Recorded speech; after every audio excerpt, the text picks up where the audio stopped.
Hello, everyone. Pull you some out of here.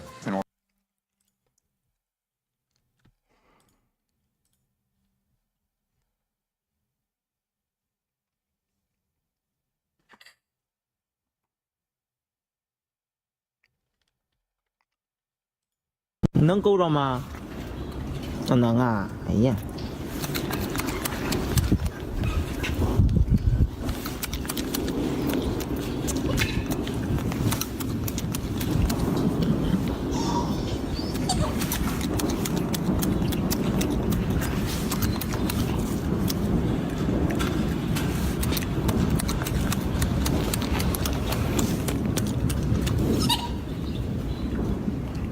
站得像个小人儿似的。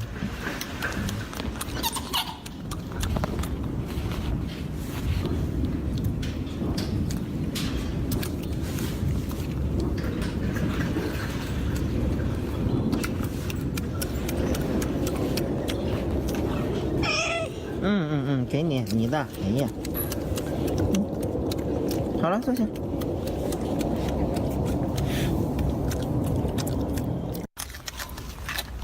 大宝，你这可是丑橘呀！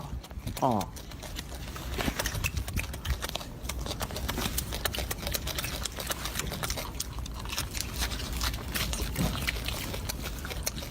你说你吃的东西多高档啊！哎，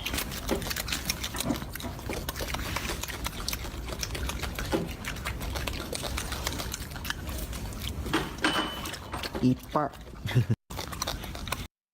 掉。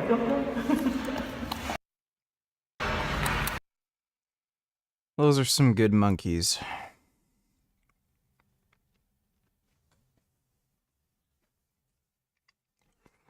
Asmongold may be worse than Penguin Zero. Starting to think he may be as retarded.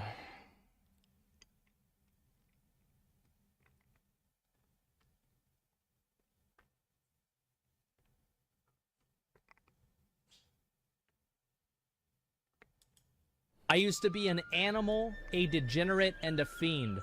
One time, I broke my tooth eating a pizza at Sam's Club, and I had to raid lead the Lich King Heroic. And the shard of the tooth that was still there was stabbing my tongue. Who the fuck breaks their teeth eating pizza? Like, that's something you do if you're, like, biting into hard candy or something, but fucking pizza? The guy literally can't even eat bread without his teeth falling apart. And I went downstairs on the break for the raid, and I got a pair of pliers, and I broke that piece of my tooth off with pliers in my bathroom. Well, that's tarded. When I get a notification that VG has come online, a little bit of pre-cum comes out of the tip of my cock, about half a teaspoon. I then feed this to my hamsters because of the high protein and nutritional content. It's both logical and ethical, agree? And yeah, I don't see how there could be anything wrong with that. Thanks for the donation, pre-cum phallus.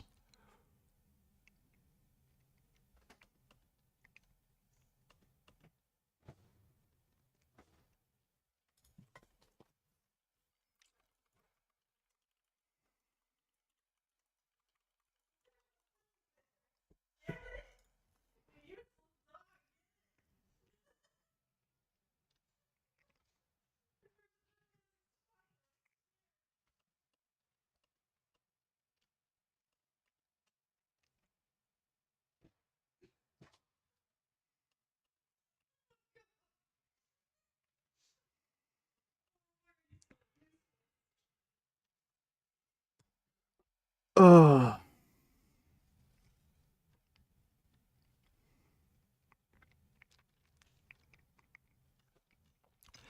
Haven't seen too many Asmongold, like, dick riders in the comments yet. So far, pretty much everyone's like, yeah, he's fucking tired.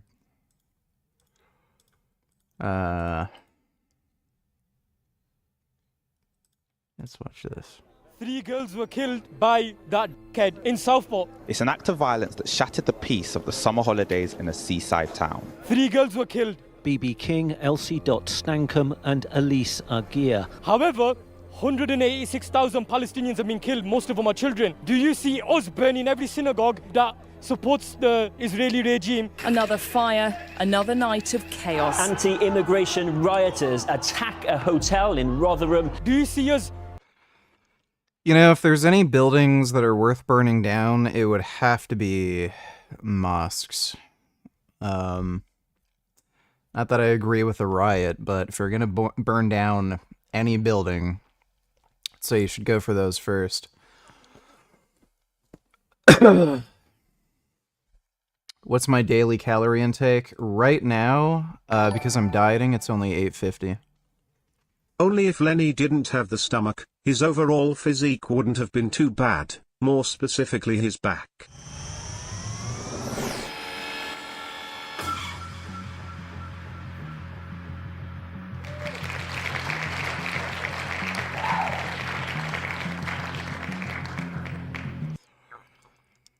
Yeah, he had it pretty early on.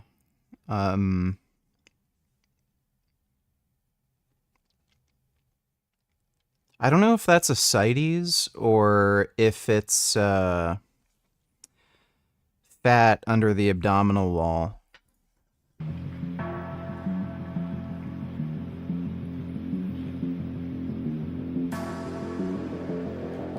He actually has a really fucking well-developed back. That's his best body part.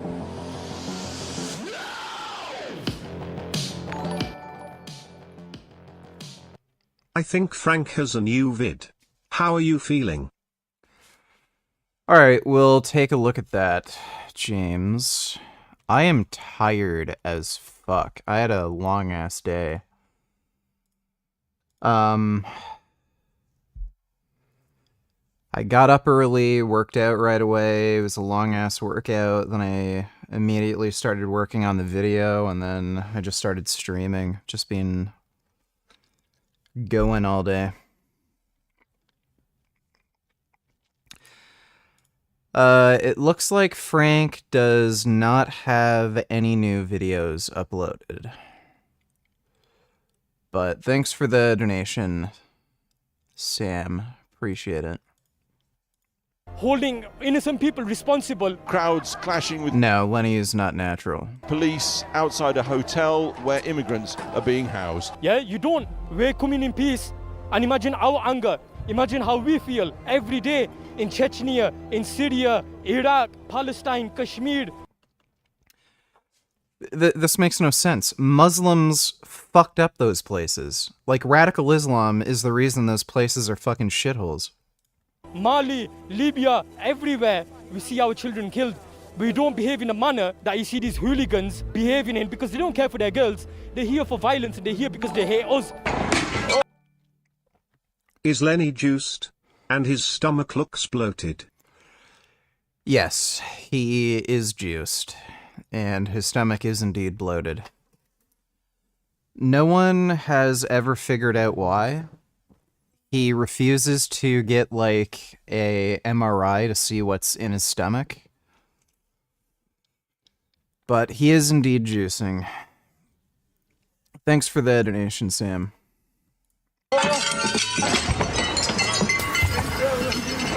A black Christian man born in Wales killed them girls. Axel Rudakabana is 17, British, born in Wales and of Rwandan heritage. But who they're directing their anger at? They're directing it at Muslims only. Why? Because their agenda is anti-Islam, straight up. This is our I have an anti-Islam agenda. Fuck Islam, dude. Why in the hell would anybody want a religion where it's okay to commit genocide and rape children? fucking country, not fucking theirs.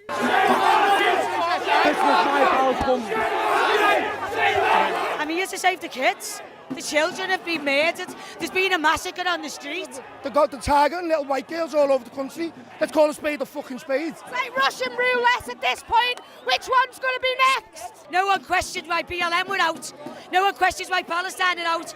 We're saving the kids. We're stopping the boats. We're closing the borders. Look how mad we've all gone. This is real women. This is lionesses. This is the lion roaring. I'm not racist and I don't give a fuck what you say. Then who's trying to kill our kids? Policies that politicians put in place, yeah? Stop the boats! Stop the boats! Stop the boats! Stop the boats! They're calling us far right. We're not far right. We're all fathers and parents of children. There's immigrants are coming in without paperwork. We're lying about their ages. We don't know nothing about the back. You don't even need to stop the boats. Just increase the amount of immigration officers. I don't think they can legally stop any boats from coming in because of the UK Constitution. They have to allow for asylum seekers. So if you just increase the amount of immigration officers and send back people who don't have valid asylum claims or have a criminal record or whatever, you can create certain standards where if they, I don't know, don't have certain documentation, you can just send them back. And that's what it's about. We don't want to be branded far right. You know, we're here for the right reasons. I want my kids to know I didn't stay silent. Leave our kids alone. It's about children that have lost their lives in this city and we're passionate about that up here. We're not racist. We've got Muslim friends. Our country has benefited from migration. Yes, the good old I have a friend who's X, so I can't be racist. However, it's just getting overwhelming. We're a very small island. It's become a security risk.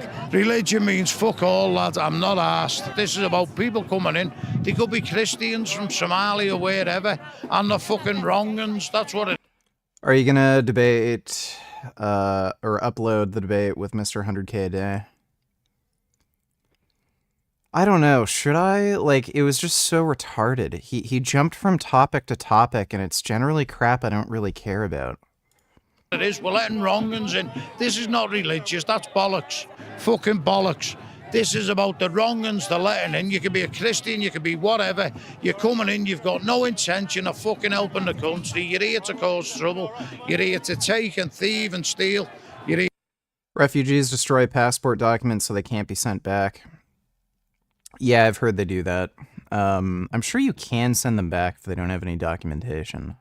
It's a stay for nothing, so unfortunately that's a no-no. There's 50,000 people here on an MI6 list, isn't there? Start with them, get rid of them, get rid of the people who are killing kids, raping kids, get rid of them. Stop the boats, kick them out. There's too many of you here. You don't respect our country, you don't respect our religion. All you think about is Aisha, because she was 9 years old. That's what you are. This, like, British people really do just have terrible teeth. All into paedophilia. Listen, it's a message for George Soros, yeah? Britain will never fall. We don't care how many globalists, yeah? George Soros, yeah? You globalist scumbags, yeah? Import as many of them as you want, yeah? Guess what? Christ will prevail, yeah? This world is so corrupt. Labour's supposed to love the Northwest, supposed to be for the working class. They've stabbed the real people who has got real concerns. They've stabbed a lot of us in the back. And we're supposed to stand here and let everybody call us right-wing and Nazis. I've got Asians in my family. I ain't racist one bit. What I am is scared of this government. We've now got two-tier Kia coming on the news and having the audacity to call the general public far right. I utterly condemn the far-right thuggery we've seen this weekend. I've seen all this coming. No one wanted it. We've tried to warn about it, and I'm still going to try and warn about it. I don't want to fight anybody. We don't want wars with Muslims. I don't think it's a good idea attacking mosques at all. I'm not a conservative either. I'm not an anarchist. I want a decent party that cares about the people. That's all we want. Every person, doesn't matter where you're from. Okay, so if Tories weren't the answer, Labour wasn't the answer, who is? I'm not a politician and I'm thick as pig shit, but I can talk to people. I've never been to school, I can only write my own name, but I've got an heart as big as a lion, and I'll stand there against anybody for the sake of our country. People need to wake up against Labour. These are the rats. We're not racist, we're scared. Everybody out there who's not acting and is not on this street now, get out there and act. Don't call yourself a man unless you're out here. Don't call yourself a man. Simple as that. You don't fight for your country. You don't push back the invaders. You're not a man. If we don't fight now, it's going to come to our... A lot of people want the government to scrap the Human Rights Act and stop the boats. Well, isn't it like actually part of the UK Constitution to allow asylum seekers? So I don't know if they can just do that. Wouldn't they have to reform the Constitution? Because the US has a similar thing. Kids having to fight, and they're not going to win it. They're not going to win the fight, so I don't want the violence. We've got to try and do it peacefully, but this has to be the final straw where there's a clear message sent to those in charge that you either step up or you step aside now. I was in Southport. Yeah, dude, it's so weird. The English can barely speak English. Every other word is like in it, and then they can't pronounce words properly. On Tuesday, police tried to keep apart a group of far-right protesters and a much larger anti-fascist counter-protest. The media absolutely... That changed after Brexit? Absolutely corrupt. They lied. There wasn't a single member of the EDL there. There weren't a member of the far-right there. There was little... Hello Kumar Richard Burgess. Allow me to introduce myself. My name is Abdullah Wahid bin Aziz Mohammed Ahmad Shamid Khalid Waliullah Abu Abdul Farid Furkan bin Laden Asif Fahim Bashir Hassan. How are you, my Muslim brother? Inshallah, my nigger. Free pal. Well, I'm not Muslim, and, yeah. About free Israel. Thanks for the donation, Abdullah Wahid. Girls, older women, there was older men, there was young men, middle-aged men, outraged at what the government's allowing to happen to us, what the government's allowing this cancer to do to us, this cancer that's grown within our nation. We need to stop it. My children were abused by social services, and Merseyside police have covered it up. They've got a hidden grooming gang that won't be released to the public. Defund the BBC. The media are the lies. The media is the virus.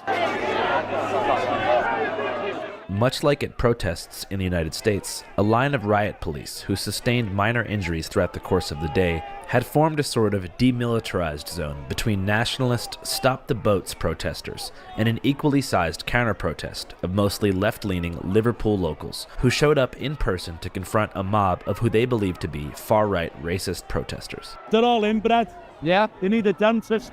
They're not interested in like children that were killed in Southport. They just want to cause a fight. We're a multicultural city, a city of sanctuary, and I hope they get lost. What do you think the solution is?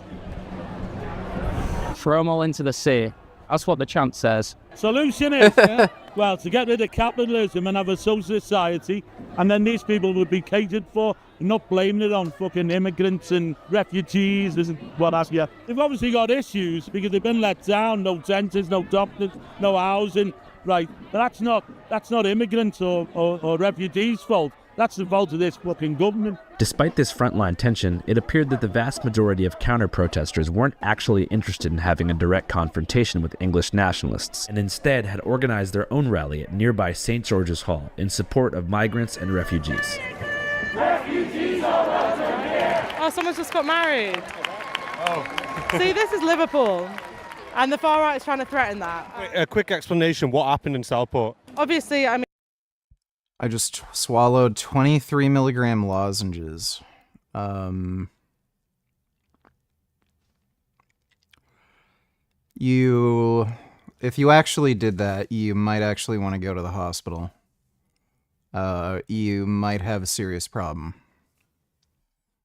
I mean, there was a horrible attack in which 3 children lost their lives. What happened since then was a massive lie about the identity of that attacker, which was, led by the likes of Tommy Robinson. After murdering and raping and pillaging 1,400 Jews, look how confident they've become across the entire West. Of Lawrence Fox, of other far-right people online. So an undocumented migrant decided to go into a Taylor Swift dance class today and stab 6 little girls. Also the likes of Nigel Farage is complicit. We will only stop this if we start deporting people that come illegally. This led people in Southport, racists and far-right people, to feel emboldened to come out on the street and to attack a mosque that had no connection to the identity of the attacker. I think it's also important to say that even if the attacker was a Muslim or a migrant, or the things that they were lying about, it still does not license the far-right attacks on communities we've seen around Britain. So people around the country today are actually protesting. I think, people here feel a part of something bigger. Angus donated $2. What kind of bread is this? Oh my god. That's rabbit bread. That's a good rabbit bread. Oh my god, so round and fuzzy. That rabbit is enjoying his grass. Oh my god. Look at that big round boy just munching. Oh my god, he's munching good. Wow, that's a good rabbit. Jesus Christ, that's a good fucking rabbit. Oh my god.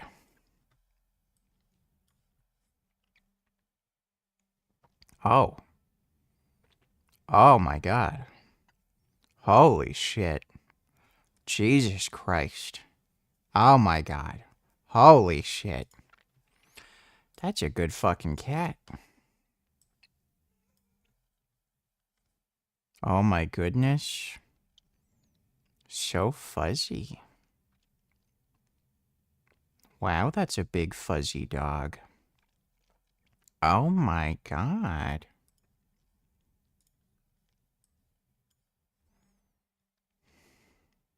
Oh my goodness, it's a little badger.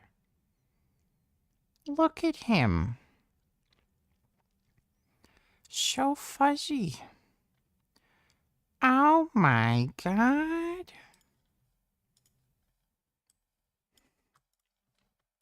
There's no need to take a stand, for it was I who chose to start.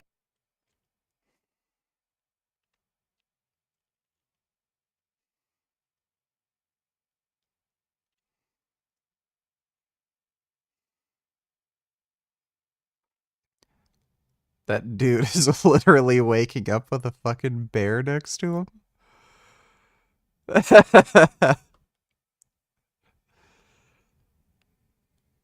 Bear saying, where are you going?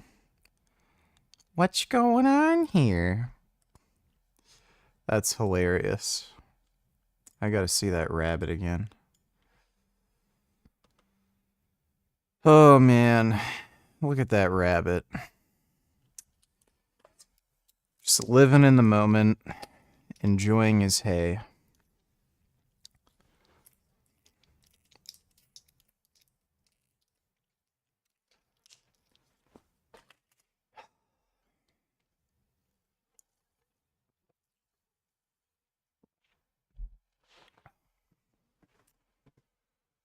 Oh.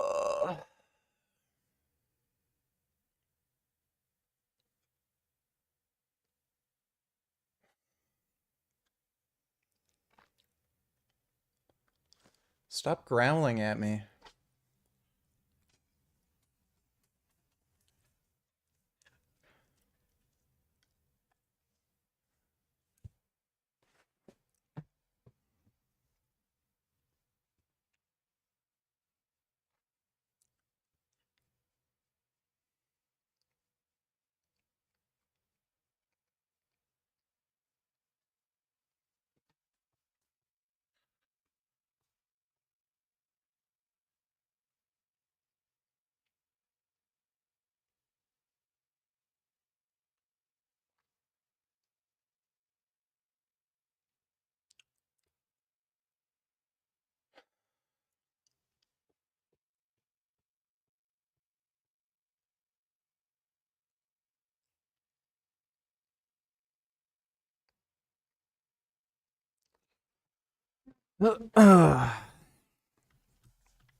I really like that rabbit.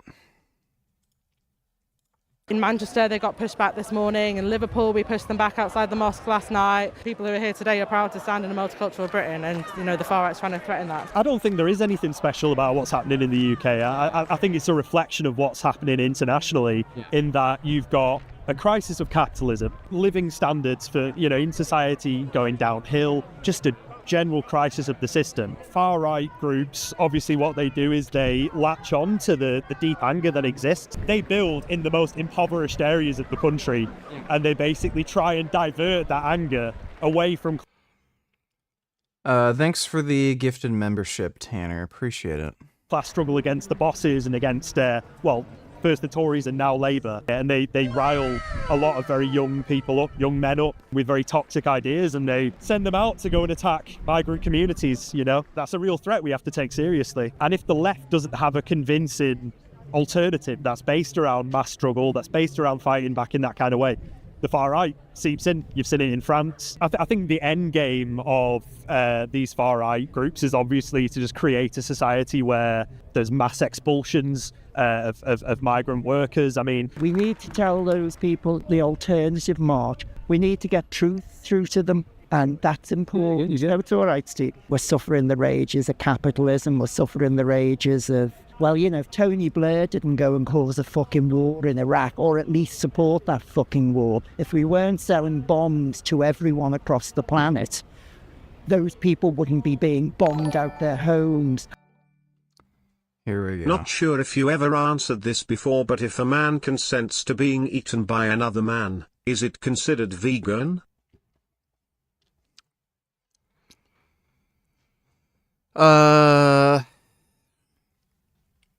Hypothetically, the pushback against that is nobody who is mentally sound would consent to something like that. So it would be a false consent. It's not necessarily true. But yeah, hypothetically. Thanks for the donation, dumbass. And having their land just stolen from them because of oil, because of agriculture, because of water and everything else, they'd be happily sitting in their homes, most of them, and they wouldn't be running to anywhere they can possibly get to save their children being blown to fucking smithereens. That's why, and I don't get it why people don't get that. If you have a problem with immigration, I'd have respect for you if you went out on marches and told the government enough is fucking enough. No more bombing or creating wars in other places. And if we are this powerful... Again, it's not our fault for ISIS. Powerful country, and you are genuinely these powerful politicians, take on these other fuckers across the planet and negotiate with them and create peace. It's not going to be easy. But as a vegan, if I owned a home, how would you handle a massive rodent infestation? Try to use humane traps if you can. If you can't, then just use like poison and shit. You can at least fucking try. Really, to tackle all these problems, we need to transform society to a socialist one and create like a society where wealth is shared more equally amongst the people that create it, which is the majority of the working class people, the capitalists who own everything. They pit us all against each other along the lines of like race, being LGBT, men.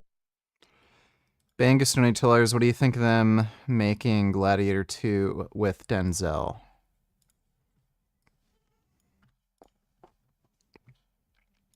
Have a Caesar, but that's not my name. Thou thinkest thou can doest this to me? We didn't land on Rome. Rome landed on us. As a matter of fact, we built it. I'm the emperor around here. You just live here. It's not what thou knowest. It's what thou can proveth. I took care of Rome, and now Rome is going to take care of me. Is he actually playing a Roman emperor?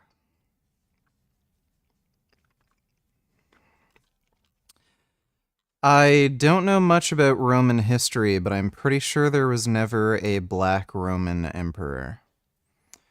There were very likely black gladiators because the Roman Empire had slaves from all over the world who ended up fighting in gladiator arenas.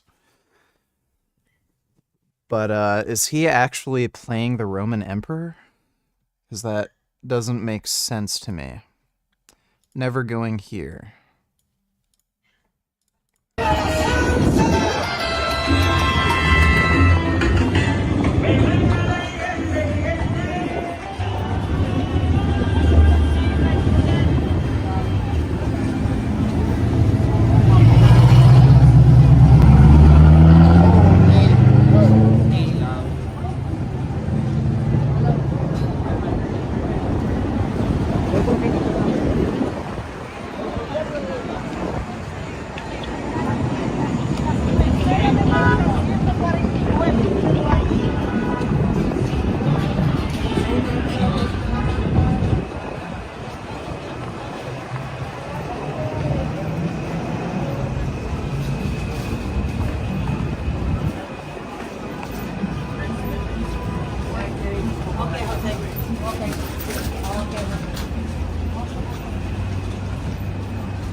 Jay.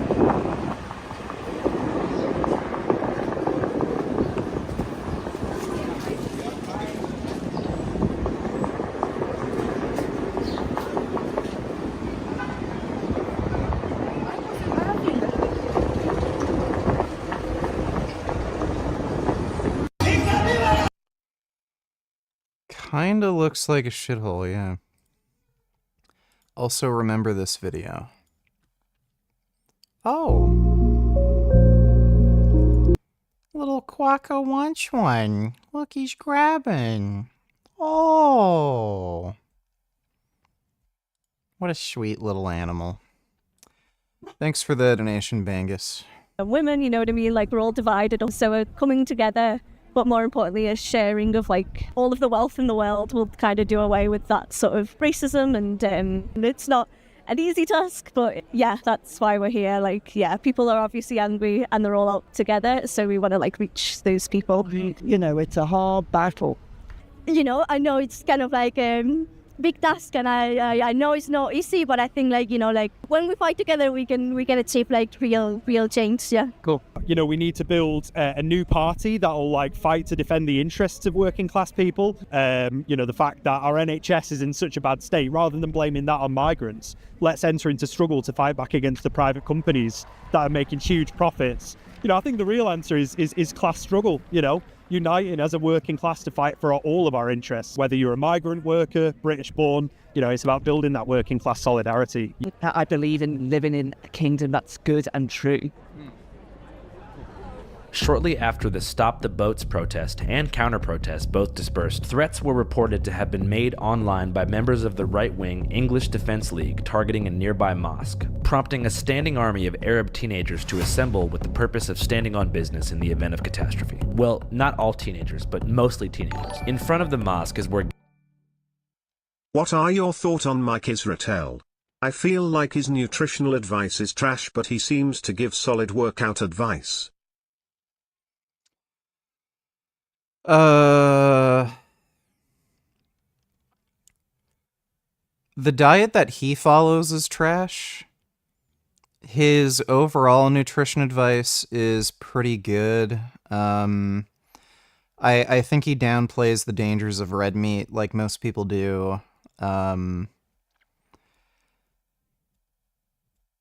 He also recommends like eating fattier cuts of chicken because it tastes better, which again isn't good for you. It's got more saturated fat. He eats like a fucking 12-year-old. He was eating like Cheerios, Gatorade, and just chicken thighs for his bodybuilding diet. Like, that was fucking retarded. But if you actually look at the nutrition advice he generally gives, it's pretty sound. He does acknowledge that saturated fat is bad for you. seed oils are good for you, fiber's good for you, you know, stuff like that. Hi Richard, my mama dog and I say hi from Highland Lansing, Michigan. I am working on Vegan 2.0. I appreciate all you do. Hey chat, is your name Robbie? Well, say hello back to your mom and your dog. Thanks for the donation, Anonymous. His workout advice is excellent, though.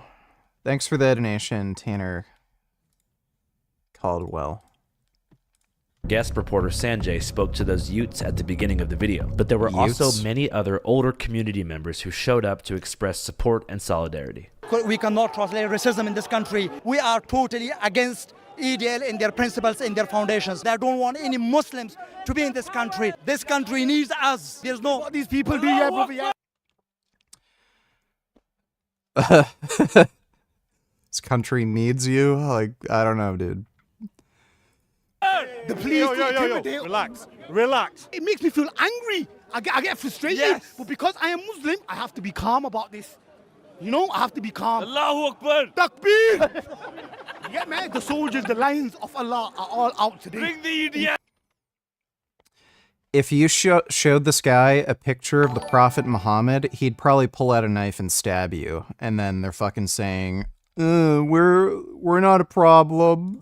Like, Bangus donated $2. Here's the trailer. It looks kind of cringe. I remember that. Let me see. I remember that day. I never forgot it. That a slave could take revenge against an emperor. Where were you born? I don't know. I never knew a mother nor a father. You will be my instrument. Who are you?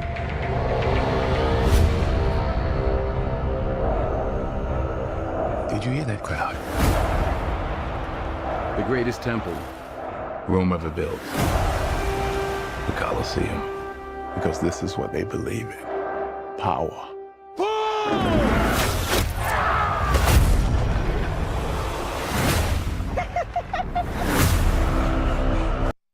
Oh, hey, they're doing, Caligula. That's Caligula, right? General Acacius, there are victories yet still to come. Rome has so many subjects, she must feed them. They can eat war.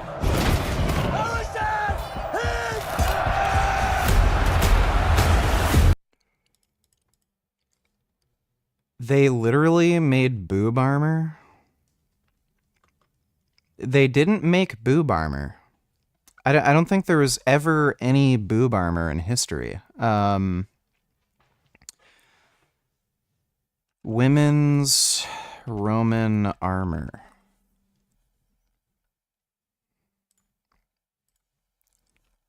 Historical. Are there any, like, actual historical, like, examples?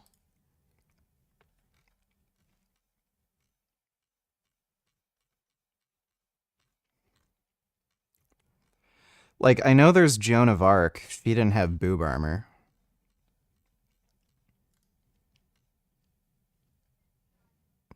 I don't know if there's any historical examples of,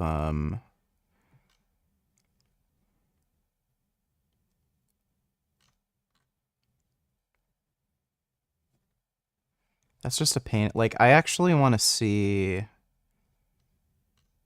the armor itself.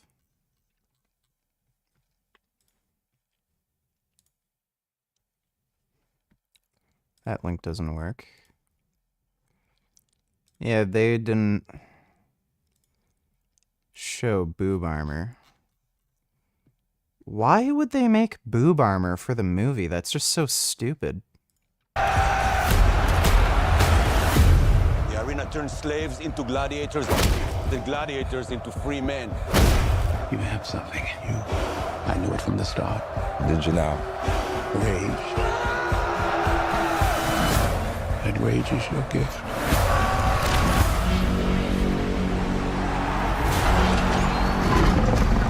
This is about survival! Survive! Hold together, and when the charges break for the wall.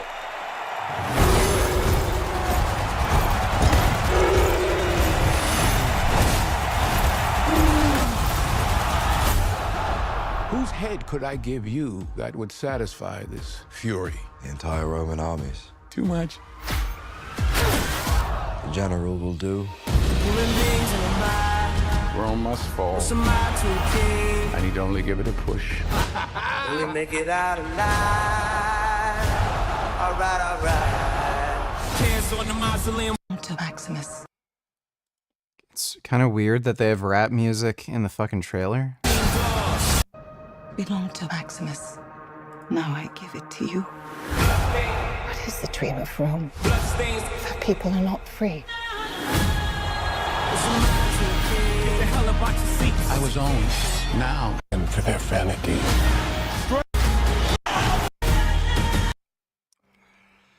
It does not look nearly as good as the first film, but I guess we'll have to wait for it to come out. Some shocking new details about Matthew Perry's death have been discovered. Okay, I guess we'll watch that next. Thanks for the donation, Dodo. Also, I saw this trailer in the theater. The premise looks really interesting. Hi, good afternoon, ma'am. Are you interested in learning about our Savior? Oh yeah, I've seen this. It's just looks like a crappy, low-budget, like Saw ripoff. Not particularly excited for that one. Thanks for the donation, though, Bangus. As many internet sleuths predicted months ago, the death of legendary Friends star Matthew Perry was not innocent. The comedian died late last year, which just sent shockwaves through Hollywood and basically the entire Friends fandom who grew up watching him and spent the last 30 years cheering him on as he battled his addiction and many, many mental health struggles. And his death really shocked the world because based on what everybody saw and what everybody knew, Matthew was clean. He was happy. He had just released his book, which, by the way, is just incredible. And if you've not read it, you absolutely should. But he had released this book about his life, and he seemed to be at peace with where he was. But behind the scenes, the people who were supposed to be keeping him safe were actually pulling the strings. Before we dive in, though, make sure that you like this video, subscribe to the comment section channel if you've not already, and of course, ring that notification bell so that you never miss one of our comment section episodes. Yeah, all right, so back in the spring, I believe it was, rumors started circulating that LAPD was looking into Matthew's death, and that they were suspecting foul play, even though back in October, his death had been called an accidental drowning. But after they found significant amounts of ketamine in his body in the autopsy, and the stories really started not lining up, they started digging. But weirdly, the media brushed all of this off. Like, I remember wanting to do a story about this back in the spring, and not being able to find any clear evidence that any of this was happening. Like, it was all just so hush-hush. Everything that I saw was basically coming from, like, Hollywood gossip rumor sites, so I felt like I couldn't really talk about it. But everything that I saw literally 6 months ago is what we're talking about today, which is just so wild. And then last month, House and Habit released this article on her Substack on July 10th, breaking down all the changing theories. And this started to confirm things for me because she is just always on the cusp of everything. But the article was titled, "Was Matthew Perry Murdered? How the LAPD Finally Caught Up with the Internet Sleuths." Because of course, there were people online who were speculating this, the day after he died. So it took LAPD long enough to catch up. And this whole article is really interesting, and it weaves together a lot of different parts of his story and the things that have been going on. But the most interesting thing that her author included was a tidbit from a famous YouTube medium who allegedly connected with Matthew Perry's spirit. And I know, woo-woo, it's kind of weird, but just listen to this. So this YouTuber, Bella, believes that Perry was finally starting to get his life together right before he died, which threatened the plans of his alleged handlers who didn't want him to sober up and get it together. Quote, he had people probably for the last 11 months trying to take him off the planet or out of his body. Quote, they were not going to let him live. Time's up. And now, guys, a month later, all of this has started to add up. Now, over the past 9 months since his death, obviously we've heard from his friends, from his family. His friends' co-stars even said that he seemed happy and very put together the last time that they saw him and that they spoke. His stepfather recently actually just gave a statement and spoke about Matthew's relationship with his mother, saying, quote, towards the end of his life, they were closer than I'd seen them for decades, texting each other constantly and sharing things with her that most middle-aged men don't share with their mothers. He was happy, and he said so. And he hadn't said that for a long time, so that is a source of comfort. But also, he didn't get to have his third act, and that is not fair. So what happened? Because based on everything that we knew, health into your own hands, fantastic idea, when you go to a thing about site that seeing, because on the surface, everything seemed fine. So apparently, Matthew had been getting regular medical ketamine infusions to help with his addiction and his mental health struggles. And these are the types of infusions that have to be monitored and have to be administered by a doctor. In recent years, this medical form of ketamine has been responsible for the fatal batch, since Matthew allegedly... Okay, whatever. The fuck is this? Ah, damn it, subscriber only mode. Fuck. We've come to stand up against these EDL fascists that have come to our town and that are telling us that how their town's meant to be run when most of them are junkies, smackheads, crackheads, and they're not contributing to this community or this society. How are the government letting people like this come here and cause a disturbance? We've got to stand up to them. We've got to show them that we're not scared of them. We ain't backing down from no one. It's fucking the low scum. And then you've got officers like this here swearing at us, calling us fucking fannies and this and that, where he thinks he's bad with a bat in his hand. Put everything down, man to man. Arrest me after that, no problem. Our minorities are looking after the country and this is how we get treated. We don't deserve to get treated like fucking shit. Yo, we're fucking equal to everyone over here. Why do you think race matters to them? I don't know. They've got nothing better to do. They've no logic. They're brainwashed. That's what it is. They're brainwashed. They don't know what's going on. They've got one leader called Tommy Robinson that they all go off. While all these idiots have been rioting, they don't know Tommy Robinson has fled the country. So you're all out for the cause here and the leader isn't even in the country. He can't live in his own country that he loves so much. So is violence the answer? Violence isn't the answer. Love's the answer. Violence is not the answer. But our religion tells us to stand. Yeah, so again, if you were to go into any one of these communities and hold up a picture of the Prophet Muhammad, how long do you think it would take for you to get stabbed? Like, you know it would happen. Guaranteed.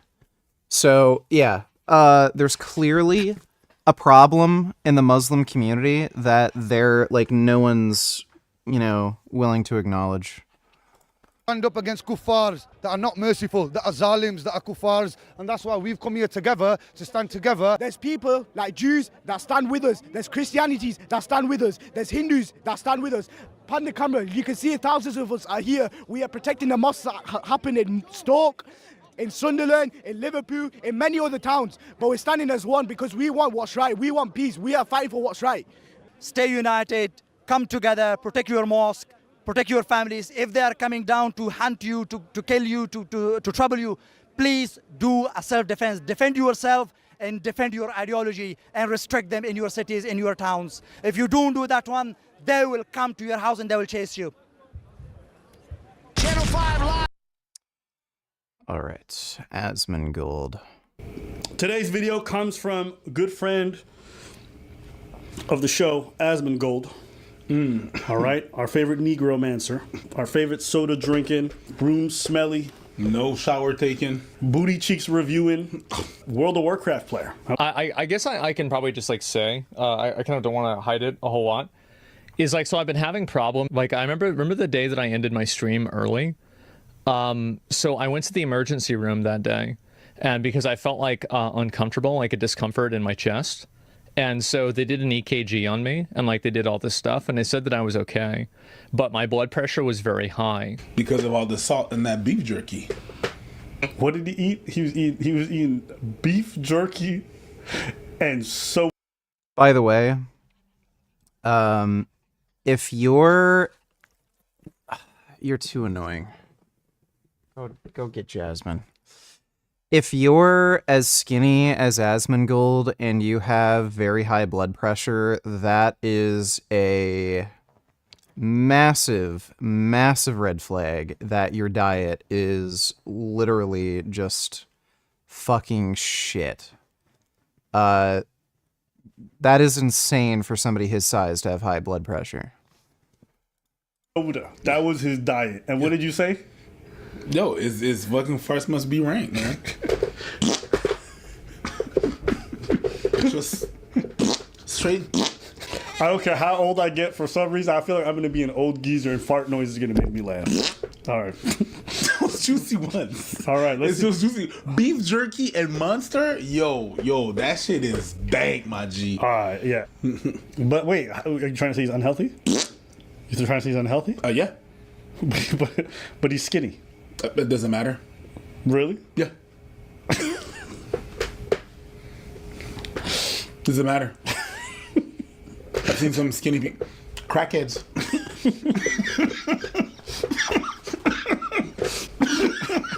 You say he a crackhead? Oh yeah, he's a game crackhead, but still a crackhead. Got you. He has the diet of one. You don't? Do you ever see him try salad? No.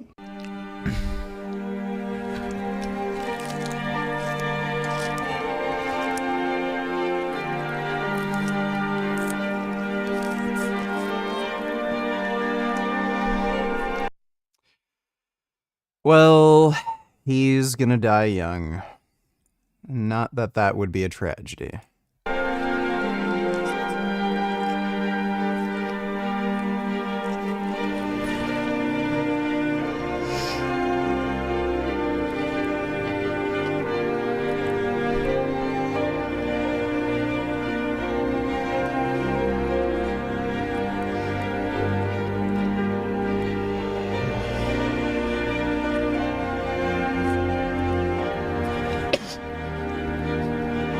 You fucking toddler. You animal chicken nugget eater. I don't know what that even means. Like kids, they have chicken nuggets in the shape of animals sometimes. Trump says he's prettier than Kamala. Skip to 1:30 mark. What's your prediction on the election? Seems pretty clear that Kamala is picking up steam and Trump is incapable of changing strategy. Peace.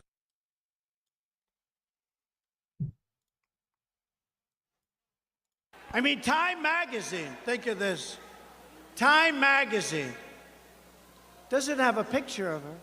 They have this unbelievable artist drawing her. And I said, is that Sophia Loren? I couldn't. Who might that be? Is that Elizabeth Taylor? They say she was a beautiful woman. Who is it? It's so beautiful. Drawing. It's a drawing.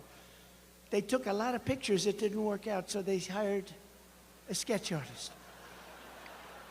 I said, I'm sure, oh, they must be celebrating the great life and times of the magnificently beautiful Sophia Loren.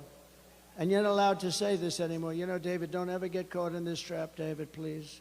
Don't ever call a woman beautiful, because that'll be the end of your political career. Please. I want to make your life much easier, David. By the way, he's also got a great wife, I have to say. He's got a great wife. But, you know, I mean, I read a so-called Republican who Ronald Reagan didn't like, by the way, and she didn't like him, but she got credit for being this Reagan speechwriter. Highly overrated. I don't know anything about her. I don't know her. Treats me badly, but that's okay. She called it wrong. She's called it wrong now for about 8 years. But she said one thing that got me. She said Kamala has one big advantage. She's a very beautiful woman. She's a beautiful woman. So I decided to go back and reread the clause. I'm not saying he's, but I say that I am much better looking than her. I think I'm much better. Much better. I'm a better looking person than Kamala.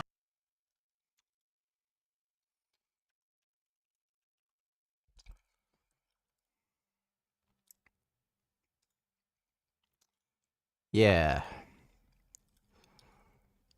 This guy. He is a fucking narcissist, and he is losing his goddamn mind. And everything he is doing is absolutely tanking his political campaign. He's a fucking moron, and he can't keep his mouth shut either. If people in his party tell him, like, hey, just keep your mouth shut, maybe just talk about policy or something, he won't. He'll make, like, he can't help himself. He'll say stupid shit, make personal attacks, say, like, weird racist shit that, like, Kamala isn't actually black. Like, he just can't help himself. So I'd say the Trump campaign is pretty much fucked. Thanks for the donation, though, OmniVegan. But he has a diet of a toddler. I want mac and cheese.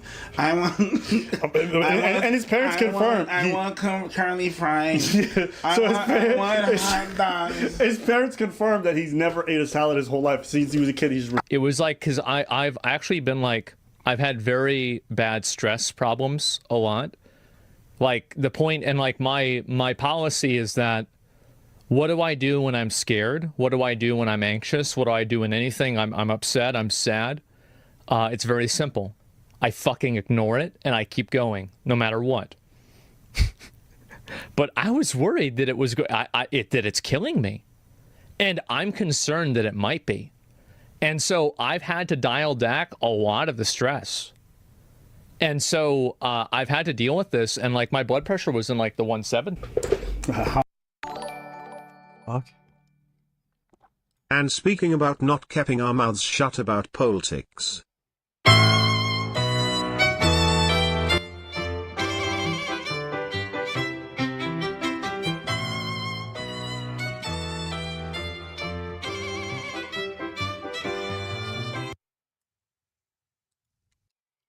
Okay, don't really care so much about that story, but thanks for the donation, Dodo. Asmongold just plays video games and watches YouTube videos all day. There's not anything in his life that would cause him much stress, and I think at this point in time he doesn't even have a girlfriend or a relationship. He's a streamer. He can do whatever the fuck he wants. And the idea that his high blood pressure is related to stress is just fucking ridiculous. It's his shit diet.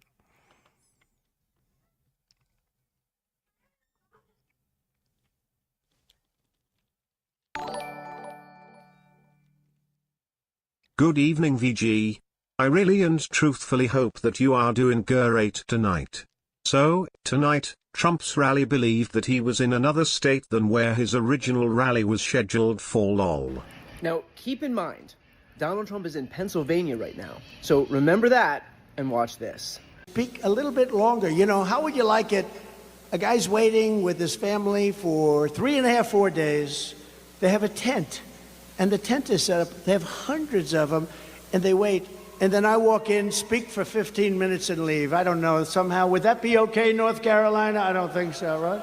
They want me to speak all day. So, yeah, if Republicans were looking for the guy who... What the fuck? How are you in Pennsylvania and then think you're in North Carolina? That is insane. Thanks for the donation, Ben. How high is that? What's high? I don't know, so you teach me. It's systolic, and diastolic is supposed to be like someone normal would be like 80 over 120. Okay. A lot of the stress. And so I've had to deal with this, and like my blood pressure was in like the 170. 170, that's very high.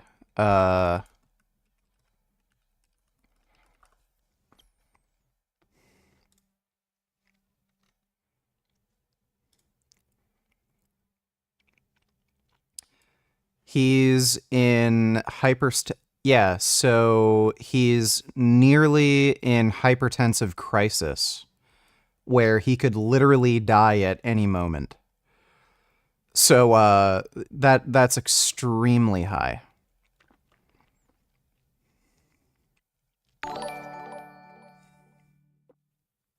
I don't even know what the fuck the point is in Trump hiring campaign advisors when he always chooses to go off script and ignore them. I am enjoying the implosion those conservatives brought this on themselves by choosing a complete fucking retard. That's a good question. I don't know why. Why bother? Thanks for the donation, though, Omni Vegan. Works out for us, though, because he's going to lose. How high is that? What's high? I don't know, so you teach me. It's systolic, and diastolic is supposed to be like someone normal would be like 80 over 120. Okay. 170. Now good. Do you know what you're at risk for? Like, oh, you're at risk for like like that's when your blood vessels they just break. Your heart can suddenly stop. You can have multi-organ failure, and you can have a hemorrhagic stroke. In your head. Okay. The high blood pressure, they call it a silent killer. Okay. You know what I mean? Basically, high blood pressure is that it says it itself. Your pressure in your blood, in your veins and arteries and everything is too high. Think about it like you have a hose, and the Who do you think is unhealthier, Sam Sulek or Asmongold? Probably Asmongold. pressure is too high. You can't plug a garden hose on a city fire hydrant. Because the pressure is too high. You're going to burst that hose. You're going to burst that hose. Man, that is a good metaphor. And then, so that's what happens. So you have the pressure of a fire hydrant, but you have the blood vessels of a garden hose. So your shit might rupture anytime. So the pump that's pumping all that blood in your body, which is the heart, it's hard for your heart to contain all that pressure. So that could be a problem with your heart. It could create heart problems. It create vessel problems. It create headaches and stuff like that. When you have headaches, it's because all the blood is so tight in your veins and stuff like that. So that there's you're at risk of a lot of things. It was really, really bad because of how stressed out I've been. And so that's why I haven't been streaming as much for like a number of days. So he, like, again, eats nothing but fast food, beef jerky, and drinks Monster Energy drinks all day. So if you're drinking high amounts of caffeine, that's going to raise your blood pressure. If you're consuming high amounts of salt and sugar, that's going to raise your blood pressure. If you're not consuming any fiber, that's going to raise your blood pressure. If you're not consuming fruits and vegetables that have vasodilative properties, that's also going to raise your blood pressure. This is all diet related. Very, very little of this has to do with any stress. Again, the guy's a fucking streamer. He can do whatever the fuck he wants. He just plays video games and shit all day. He does not have a particularly stressful life. 1 day, 7 days. So I just had a nosebleed. And so I thought to myself, oh my God, because that's an indicator of a stroke or like a heart attack. And so that's why I went downstairs to take my blood pressure in to make sure that I was okay. And I checked my nose and I found I was just picking at my nose the wrong way. And it seems like I'm the wrong way. And it seems like I'm. Yeah, c'est un cochon. C'est un cochon marron. Okay. Cochon malade, va. Okay. Et c'est pas la haute pression. Je fouille dans mon narine et de la mauvaise façon. Coupe ton ongle. T'es fucked up, G. T'es un bon fucked up, toi. Okay. Cochon sale, salope, va paille, va nu-pied, chien d'homme. Oh, je ne fouillais pas dans mon nez de la... Va y chercher son mouchoir. Really glad to see a new video calling out Asmongold. It's about time he gets called out on a lot of the stupid anti-vegan shit he's said over the years on stream. And yeah, he's a fucking jackass.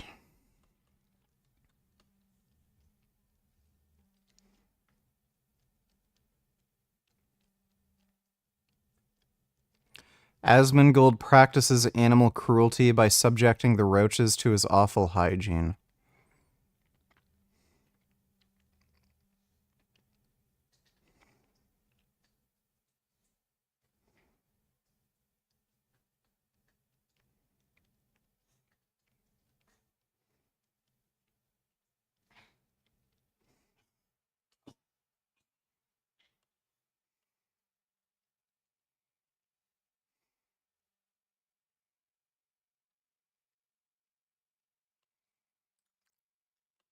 There's a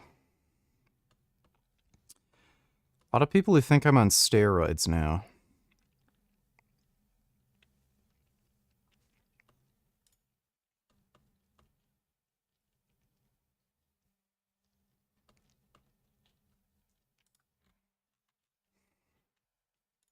By throwing a potato at your head, should it be potatoes? Wouldn't that one hand you're claiming it's a system?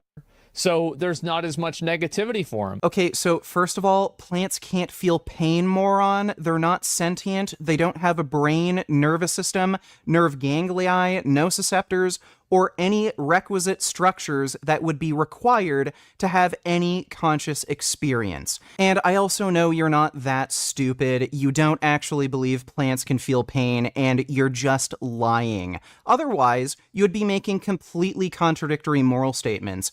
On one hand, you're claiming it's wrong to abuse sentient beings like animals, but on the other hand, you seem to be perfectly fine with abusing sentient plants. Why don't you have a problem with people chopping up vegetables or boiling potatoes? Wouldn't that be torturing them? Is it suddenly okay to torture sentient beings? Wouldn't that mean it would be okay to torture animals too? Then why are you complaining about it?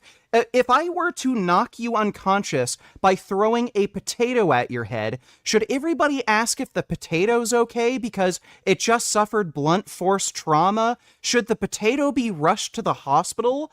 You're full of shit, you're lying, and again, if you're the one who's making fun of veganism for being so stupid, you don't look too bright by making such stupid fucking claims. And last... Don't translate that last part where he was kind of going crazy. So that's the reason why. And I've been exercising every day now, and I've changed what I was eating too already, and I'm probably going to have to schedule an appointment with my doctor about this to make sure that I'm okay. Because it was really weird that I had like that feeling. That's heart attack level? Yeah, it is. But I just checked it. It's not anywhere near that. It's like 135, which is like, that's not great, but it's not also, you know, like worrisome, right? 135 is still high. Panic attack. Yeah. Cardio will help for this. Yeah. And that's exactly what I've been doing.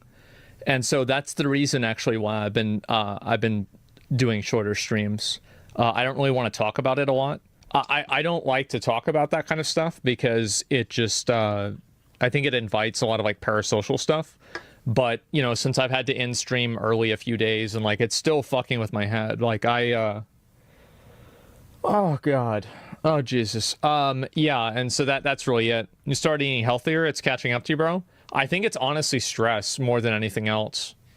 Like it's really just stress. All right. Well, no. And this is where you have to talk about it on stream. Okay. And there's a very particular reason. I don't think you've been endorsing it or trying to tell the people to do it, but you've been very open about sharing about how degenerate your life is, okay? And I've been very supportive. If you want to share your degeneracy, go ahead. That's your business, that's fine. But when there's potentially very negative impacts of that degeneracy, you have to showcase that too, all right? You cannot just showcase the fun and like, I get the free time. That's irresponsible.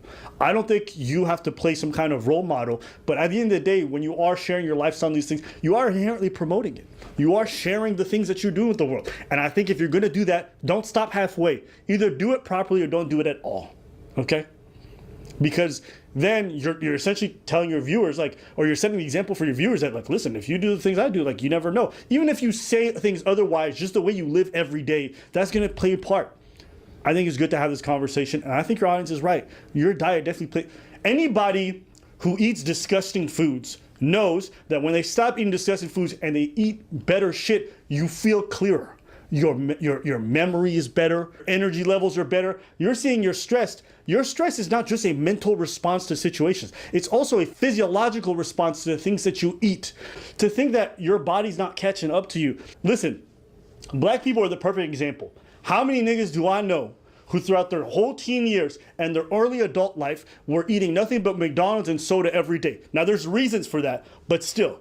They did, and they were always in shape. They were some of the best athletes, and guess what happens? 30 happens. And what happens at 30? Your metabolism stops. Well, it doesn't stop, it slows down. So these guys with God-given genetics... That's not true. Your metabolism doesn't change much as you age. What happens is once people turn 30, they get jobs, they have kids and shit, they stop exercising, and then they end up gaining weight like crazy.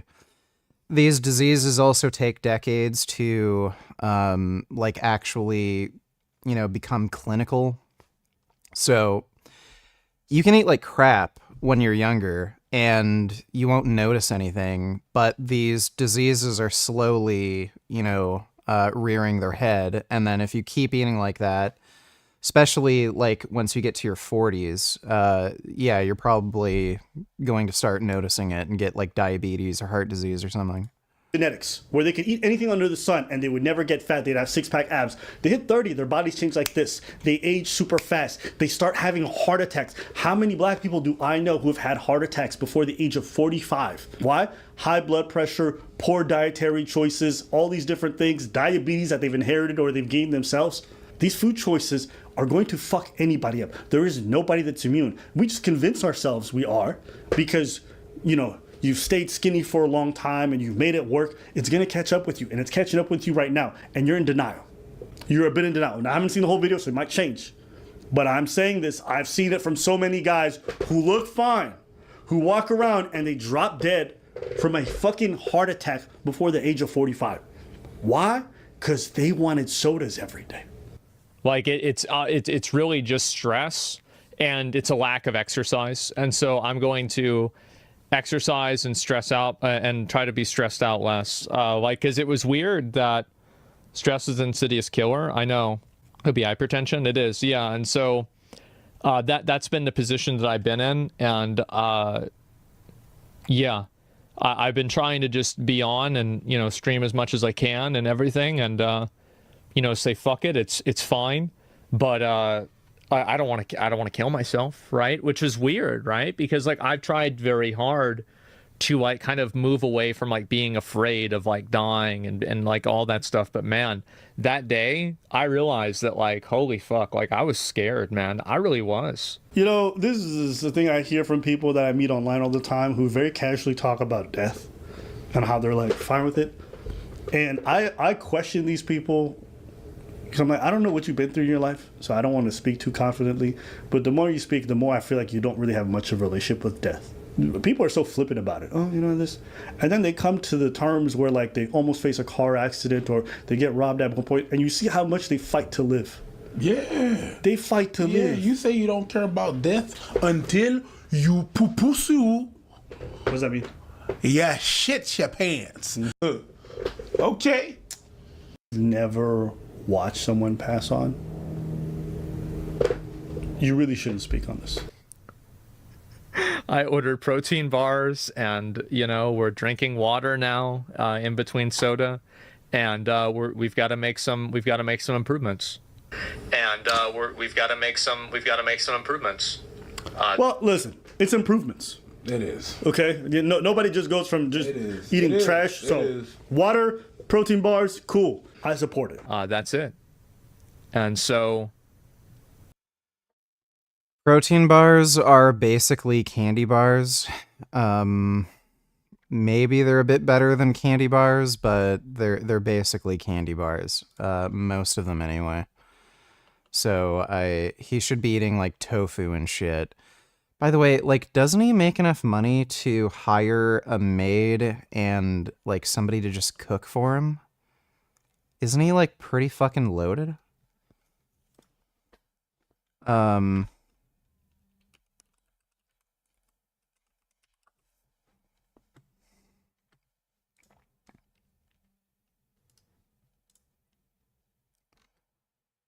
$3.5 million followers. Like, there's no fucking way this guy isn't making serious cash. Yeah, how, like, why the fuck doesn't he just do that? Cancer spends 80% of its life undetectable, then takes over the body in months. Bamboo can barely be seen for first 5 years, building roots before exploding 90 feet into air in 6 weeks. Said by some guy in some book I read looking for lesbians. I don't know if any of that is true. Thanks for the donation, though. Less is more. That's where we're at. That's pretty much about it. So I don't want to talk about it a whole lot more or anything like that. It's whatever. Open a Gatorade. I actually did get Gatorade. I got Gatorade as well. Yep, there we go. And yeah, I'm going to change my diet and eat a little bit differently because I don't want to have... In your mind, that the healthy option is Gatorade. Your parents have failed you miserably, but all throughout your adult life, you failed as well. To me, this is no less sad than when I see a morbidly obese person just eating away their life. Getting really excited because they see a new box of Twinkies. I know people laugh at these people. I literally just feel sad. That's what I think when I see this. You know when you see those kids that are fat before 7? This is no different. And listen, I'm not going to talk about nobody's parenting. It is what it is. That's your life. It is fucking sad. I don't care what nobody says, but people got diabetes before they're even 19 because their parents fed them trash. When you've been set on this road and then you've kept that road, like, yes, you have some mentality. I just think all of it is sad, okay? And if you guys are watching at home, take control of your lives. Being obese fucking sucks, okay? Take it from somebody who's lost good 55 pounds already, okay? It is fucking trash. It is, I don't care what nobody says about, there's no way, okay? Having to fucking struggle to get out of toilet seats and all that other shit, bro, that shit sucks, okay? And being so skinny, I've been so thin before that I had a lung collapse, okay? And if you don't know what that's like, I pray you never find out, okay? When you are gasping for air and it is difficult to breathe and that's hours long. Collapsed lungs aren't always painful. My uncle crashed on his mountain bike, and he kept mountain biking, I think, for like 2 hours. He didn't even realize his lung collapsed. Okay? I hope none of you ever experienced that. It's like if you're running around the block and then you're trying to breathe through a straw. No. I'll explain exactly what it's like. Try to take a breath, and I chop your neck right every time you even start taking a breath. Every breath is like that. It is... Breathing is so innate in us, you can't even imagine what it's like to not be able to breathe. So, and that's for hours. The panic is crazy. And that's the worst thing you could do in that moment, because if you panic, you raise your heart rate like crazy. And you need more oxygen. And then you need more oxygen, right? So I had to literally sit there and be like... I had to literally mentally tell myself to calm down just to make it through. It is a frightening thing. And if you don't believe me, this can happen. It's called spontaneous pneumothorax. Okay? Now, this happens to people with certain conditions and people who are incredibly thin. They don't know the reason why, but it just does. Okay? Don't do what I do. Go to the hospital right away. Okay? I'm a fucking retard. Absolutely. Learn from me. Do not do what I do. Okay? Because it could end, and it ends terribly for a lot of people. So have to go on medication. I think that the first thing, people that go on medication die, in my opinion. Like, I think that, like, there's all these times, like, I know people that are, like, younger than me and they have 5 different medications. That's terrifying. Absolutely fucking terrifying. And so I want to do whatever I can to, like, be able to, like, overcome it physically myself. I think that the human body is made to last. It's made to endure. And I'm 34, right? And so, like, it's going to be a while, right? I've been alive for a while, and a lot of my friends have already had a lot of issues. And so, I think it's the stress, and I've been, like, not getting a lot of sleep in a lot of days, too, with, like, anxiety. I can speak to this personally. People talk about stress, anxiety. Your food's part of that equation. There's no way around it. You will feel a complete 9-day difference if you spend 2 weeks eating cleanly. It takes some time for your body to kind of get over the sugar highs and lows and all that other shit. But a lot of your lack of sleep, a lot of this stuff, a lot of it's just linked to diet too. Choices, sure, gaming on a chair every day, not the greatest, no cardio, horrible for your health, right? All these things are factors. It's almost cyclical too. You don't feel good about yourself, so what do? You run to foods that are bad for you. Then they give you a temporary high, but then they make you feel miserable in the long run. And then because they make you feel miserable in the long run, you put in less effort, you walk outside less because you feel bad about how you look. Then you don't eat good foods because you don't want to go take the time to go get the groceries to go do that good shit. And you're doing all these things that are cyclical and they make it worse. And then you stress about it, and then you don't sleep, and then blah, blah, blah, blah, blah, blah. It goes all over again. All over again. And you got to break that cycle. But I'm telling you guys, a large part of it does start with your diet. It does start with your food, and it does start with physical exercise. And physical exercise is not even working out. Some of you guys, the best thing you could do is take walks, and long walks. Walk for an hour, okay? It's one of the lowest impact things you can do. It doesn't necessitate you go to get a gym membership, but I'm telling you, if you guys walk consistently and you got like 15,000 steps, a lot of you would be doing wonders for your cardiovascular system, for your mental health, for your physical health.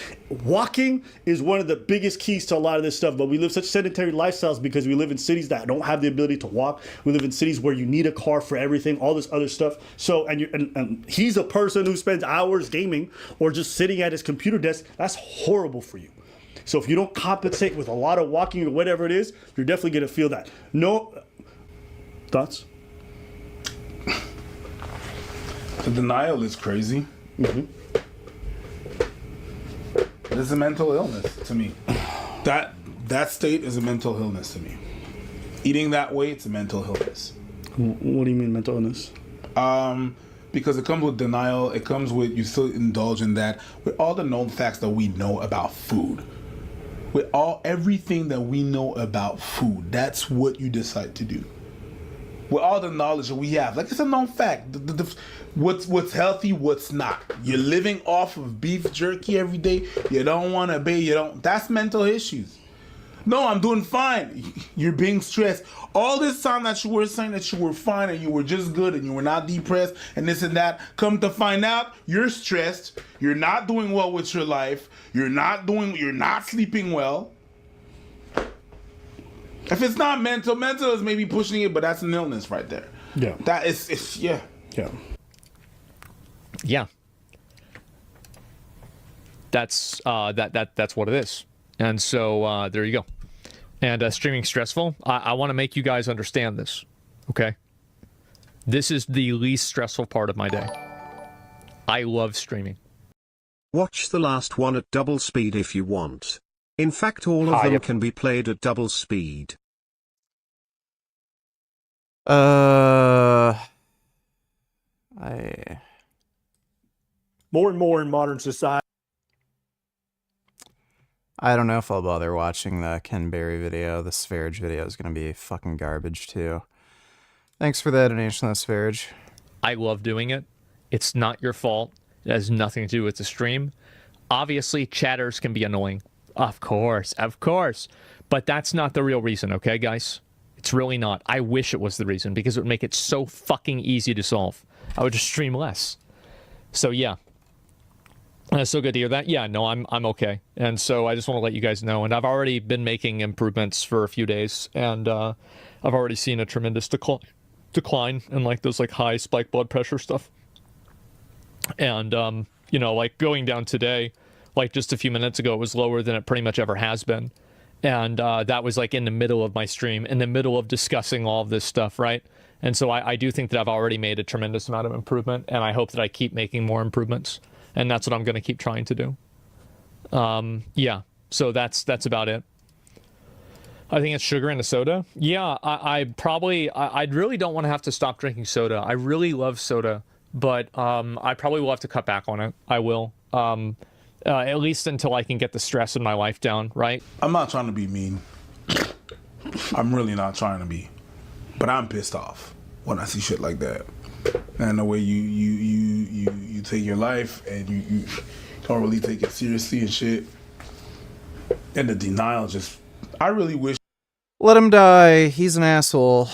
The guy is a complete fucking lying, dishonest, weaselly cunt who talks shit about veganism all the time. I could not give two fucking shits if the guy died. So who cares? Hopefully he takes up smoking. Fuck him. I would really wish you the best. I hope you get better. I hope you can find it for you to eat better and see what you're doing that is unhealthy and stuff like that. That's what I'm saying. Why does that piss you off? Maybe piss me off is a strong word, but it's just the fact that it's as if like I'm listening. It felt personal. That's why I'm asking.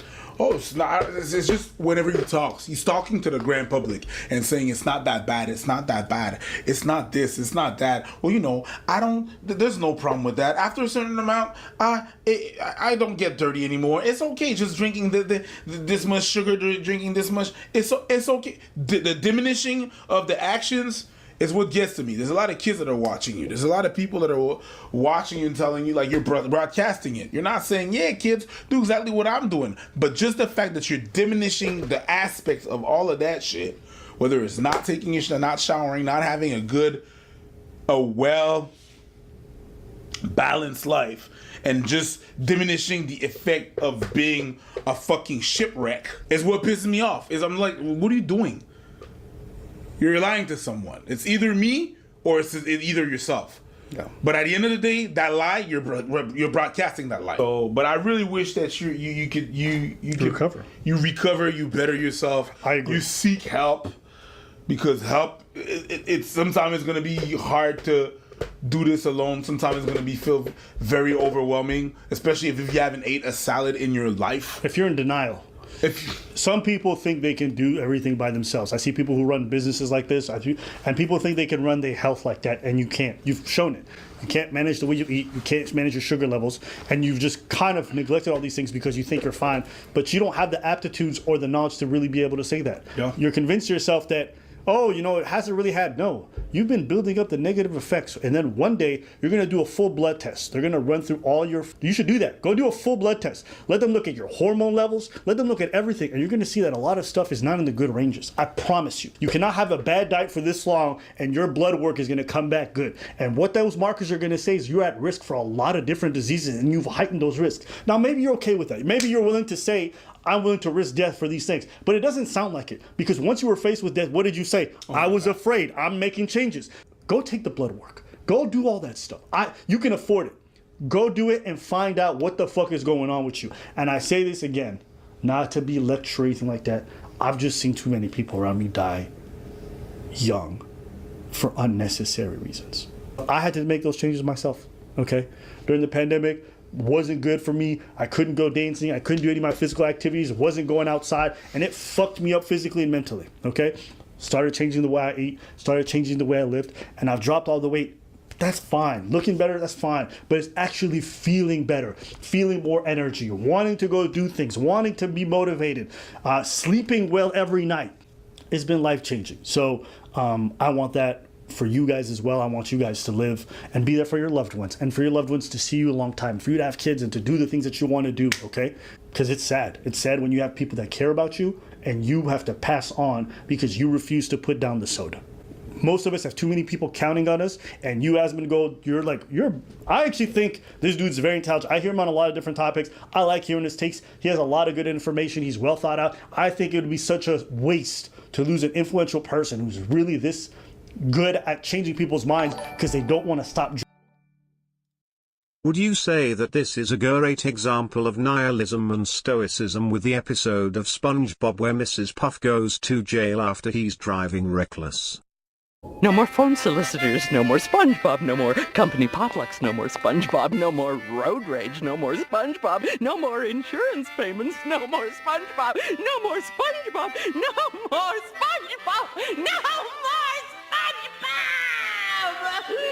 I think I'm going to like this place.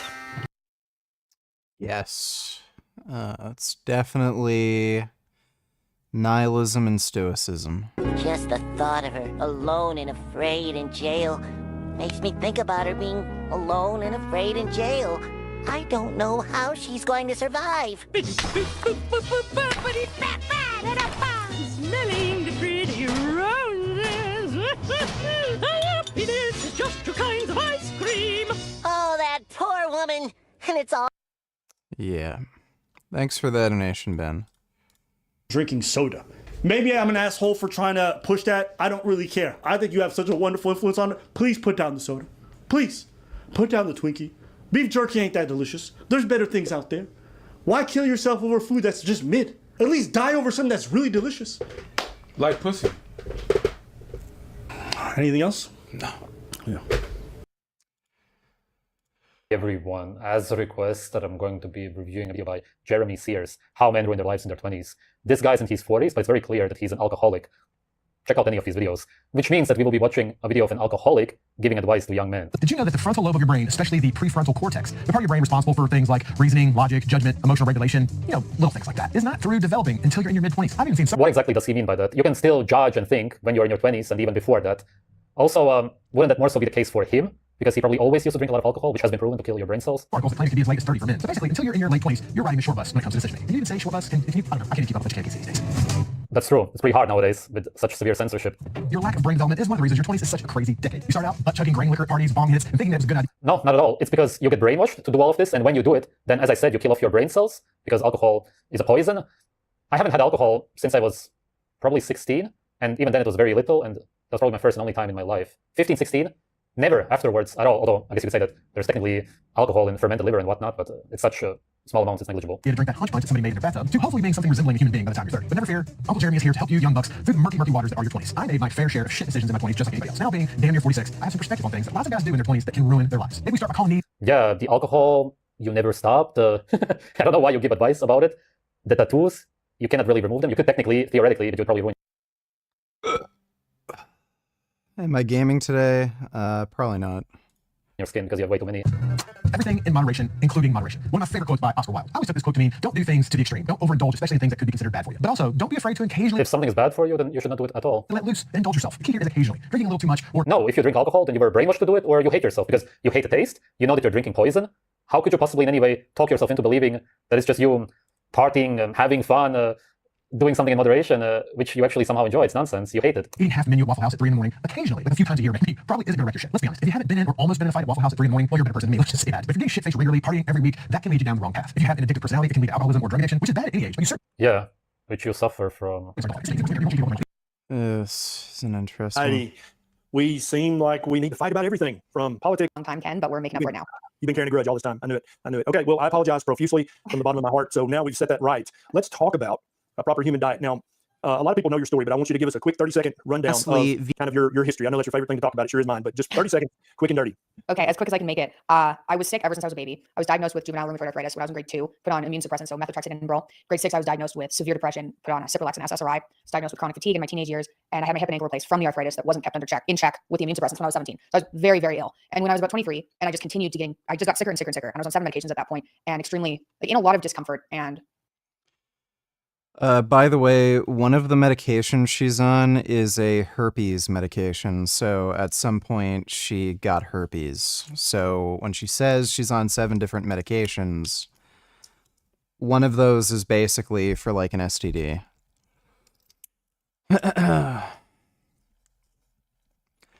She's also had a very inconsistent story when it comes to some of these meds.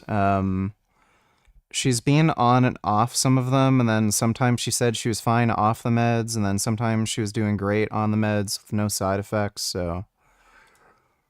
I knew that things were heading in the wrong direction. I started to look into diet just on the off chance that that had something to do with my autoimmunity. Even though what I'd been told over the years through the mainstream medical was that diet had no play with the arthritis in particular.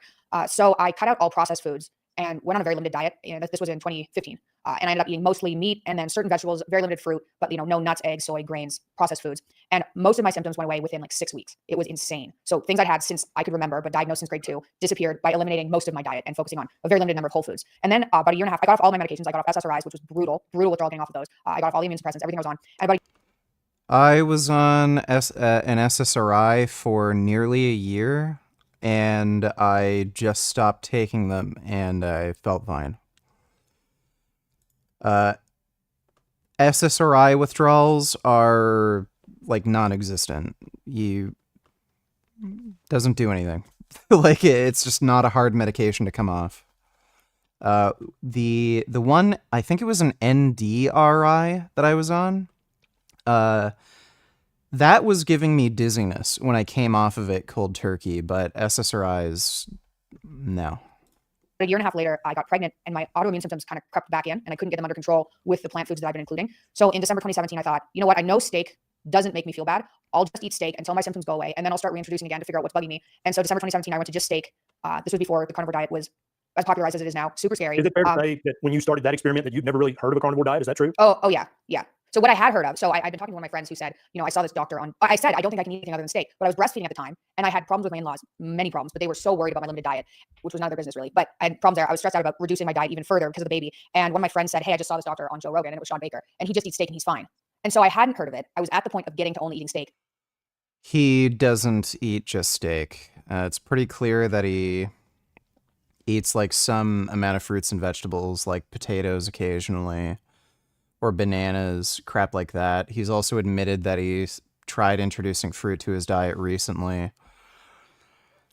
I've also seen him go to fast food places where he'll eat dairy, so cheese. He's not only eating steak.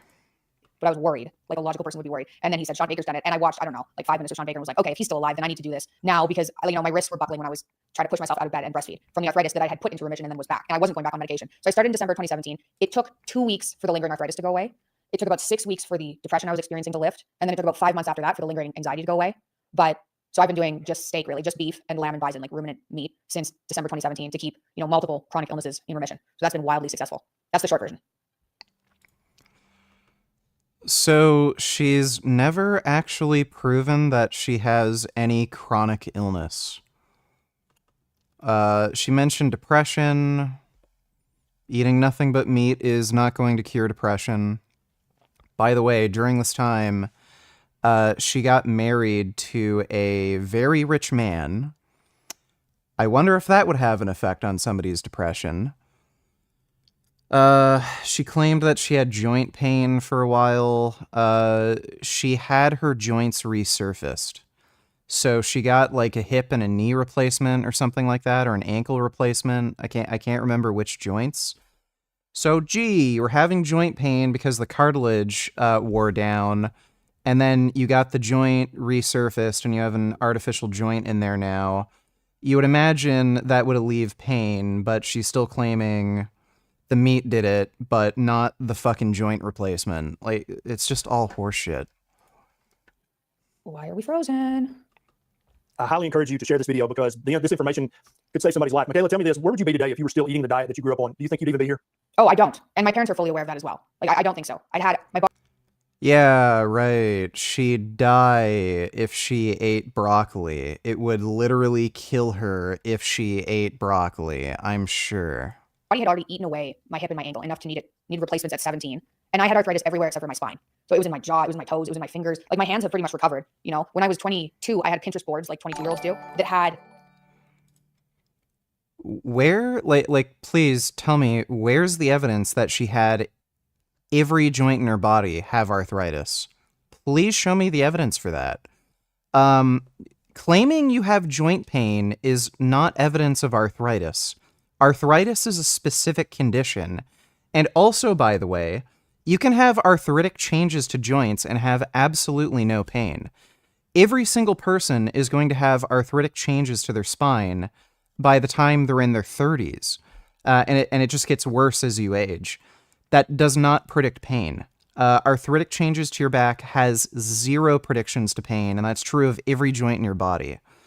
I have massive arthritic changes in my left knee after I had multiple surgeries to it after an E. coli infection.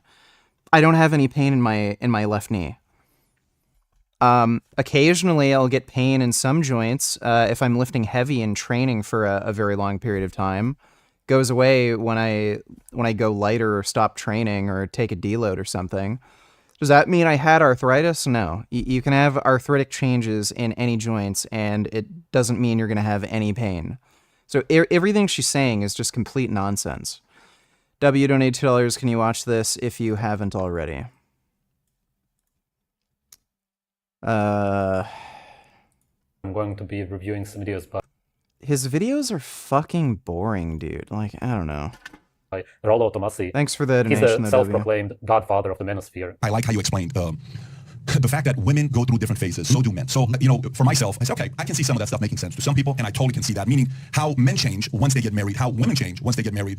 And then, you know, some women are like, well, my man is no longer interested in me like he used to be. And some men are like, well, you know, my woman's no longer interested in me like she used to be, right? So that's when you become unattractive, which happens nowadays, seeing as humans degenerate. That doesn't happen in nature when you live naturally, especially when you eat naturally. That's the main reason why marriages fall apart. If you don't mind going through the phases we go through. So when I'm 18 years old, that is not the main reason marriages fall apart. Women are far more likely to divorce a man, and it rarely has anything to do with looks. There's research on this. Men are actually far more likely to divorce their wives if they gain weight versus... I don't think there was actually any predictive effect of weight gain on women divorcing men. There was a very significant predictive effect of women gaining weight and men divorcing their wives. The Army, you know, what do you have on, you know, there's only one thing on your mind, right? That's reading a lot of business books. I'm not just reading on my mind. I want to read business books, math analysis, trade. That was the main outcome of my life at that time. I'm lifting weights, I'm fired up, I got a lot of testosterone, we're running 100 miles every day, and somehow we got to release it. So 18 to whatever age. Yes, and the way you would release it in nature would be in a way different way, which you're not allowed to talk about on YouTube. Now, there is a very famous graph that I published way back in 2013 or 2014. It's two bell curves. It's when women are at their peak of their sexual market value versus when men are at the peak of their sexual market value. And in many different ways, men and women do not mature at the same rate. Okay, even when it comes to like puberty, when it comes to, you know, like girls mature a lot faster than boys do, and they get to a point where they're yeah, that's what I'm talking about. Right there. So you know, it's funny, when I was writing the essay where I put that out there, I was like, this is like instinctive to me. And then a lot of people ran me the flagpole for putting this one out there. And then over the course of the last, say, like almost 10 years now, there's been so many data sets and so much research that backs this up, and I almost get chills thinking how accurate it was when I was writing it. But where I peg women as far as their peak sexual market value is right around 22 or 23 years old. That's when men find women to be most attractive across the board. 23, 24, right around there. So Wow. Is he lying or is he delusional? That's what I'm wondering about. Probably delusional, because there's no way on earth that you're ever going to find any man who will say that women are the most attractive at 22, 23. Just nobody ever on this entire earth. It just doesn't exist. So he must be insanely delusional. I would say women probably are most attractive in their early to mid-20s. Probably. Most women anyway. And probably somehow lying to himself, wanting to believe that for whatever reason, because how would that even be possible? That's completely impossible. Wow, it's insane. 15 all the way up to 95, that's the age at which men find women most attractive. Statistically speaking, women find men 3 to 7 years older than they are as more attractive. Now, there's a difference. 3 to 7 years older, but that's not the case whatsoever. If you ask any women who are, let's say, 40 years old, if you would give them the chance to be together with a guy who, let's say, if you take his example, would be 43 to 47, and then you would give them a chance to be together with a guy who's 20 years old, all of them would choose the 20-year-old guy. Nope. I think my mom is 57 now. She's had younger dudes hit on her, like, that are in their 30s, and she doesn't have any interest in them. She just thinks they're too young. So, no. He really is delusional. He really wants to believe that women want older men, that it doesn't exist in this universe. Like, what are you talking about, man? Wow, such horrible coping, really sad, really kind of pathetic almost. Really want to delusionally believe that women want older men. If women would want older men, then men would also want older women. What, do you think that there's a difference between men and women? That they are not into youth, beauty, fertility? That women somehow want older men, not as attractive men? There's no examples of this. Wow, man. Between arousal and attraction, and a lot of people sort of mistake this. You ask a woman, what do you find attractive in a man? She's going to tell you all these long-term security traits that a guy has to have. If you ask some women who are 50 years old and don't feel like they have the chance to get a young and beautiful guy, then they will say that they want security or whatever, because they know that they cannot get what they want anymore. If a woman actually truly answers what she wants, then she will say, a young and handsome guy. That's what all women want. Nobody wants an old guy who's not as attractive anymore, who can give them security and money. Come on, man. Jesus. You say, what do you find arousal? You talk about a guy. Your age preferences in dating change as you age, and women in particular tend to not prefer younger men, so that, again, he's just stupid. Let's see, he's got to have, V-taper, he's got to have, 26 guns, he's got to have six-pack abs, he's got to have... Wait. I've never heard ever a woman say anything like that. I don't know what V-tapers, I've never heard of that. But she never says that, oh, I want this guy to have arms this size. You've never heard a woman ever say that. No woman ever. Hey, I think about how delusional you have to be. Now I'm sure that he's delusional. To say that a woman wants that, but there's never been one woman in history who has ever said that. Women will say, I want a guy to have beautiful eyes, a beautiful face. Of course, the eyes are the most important part. But they just want tall and handsome men. They never talk about... Women talk about muscles pretty frequently.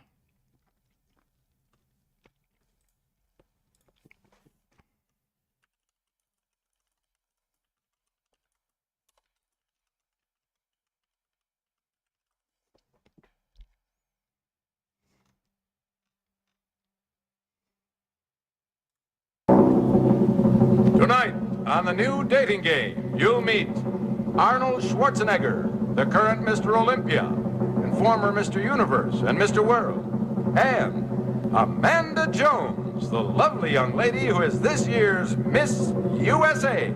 He is an actor. He's studying business at UCLA, and Graz, Austria was his birthplace. Please join me in welcoming to the new dating game the current Mr. Olympia, Arnold Schwarzenegger. Hello, Arnold. Congratulations. Aha. Well, congratulations on all your awards. You are about to bestow an award on a lovely lady. There are 3 gals over there, Arnold, and one of them is going to be your date. That decision is yours. You're the sole judge. So listen carefully, and a little later we'll ask you for that choice, okay? All right, let's start with a hello. Bachelorette number 1. Would you please say good evening to Arnold? Hello, Arnold. Thank you. Number 2. Well, hi there, Arnold. And number 3. Good evening, Arnold. All right, are you ready to go, Arnold? Please, have a seat. They're Make pretty yourself cute. comfortable. Bachelorettes, do your best. Good luck to all of you. And here we go. Okay. Lady number 1. I am a man and you're a woman. Now, where do we go from here? Well, I don't know. I like to swim. Let's go to the water first, okay? And then let's go, I don't know, maybe we should go to another planet because Earth is kind of, strange, and I'd like to go to an interesting place. Venus, maybe. It's supposed to be really pretty there. That sounds playing around with what? My goodness. Let's go. We might have to take a little time with you.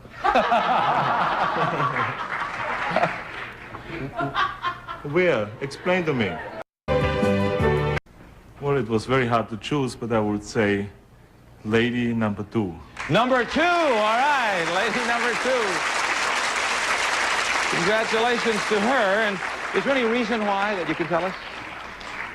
Well, I happen to get turned on very much on voice, and her voice was very sexy. Her voice, all right. Now, before you meet her, let's meet the other sexy ladies. Number 1 is a certified lifeguard. She has studied physical therapy. She's a native of Miami Beach, Florida. She was once a Miss Orange Juice, Alana Casey. Alana, come on, say hi to Arnold, if you would, please.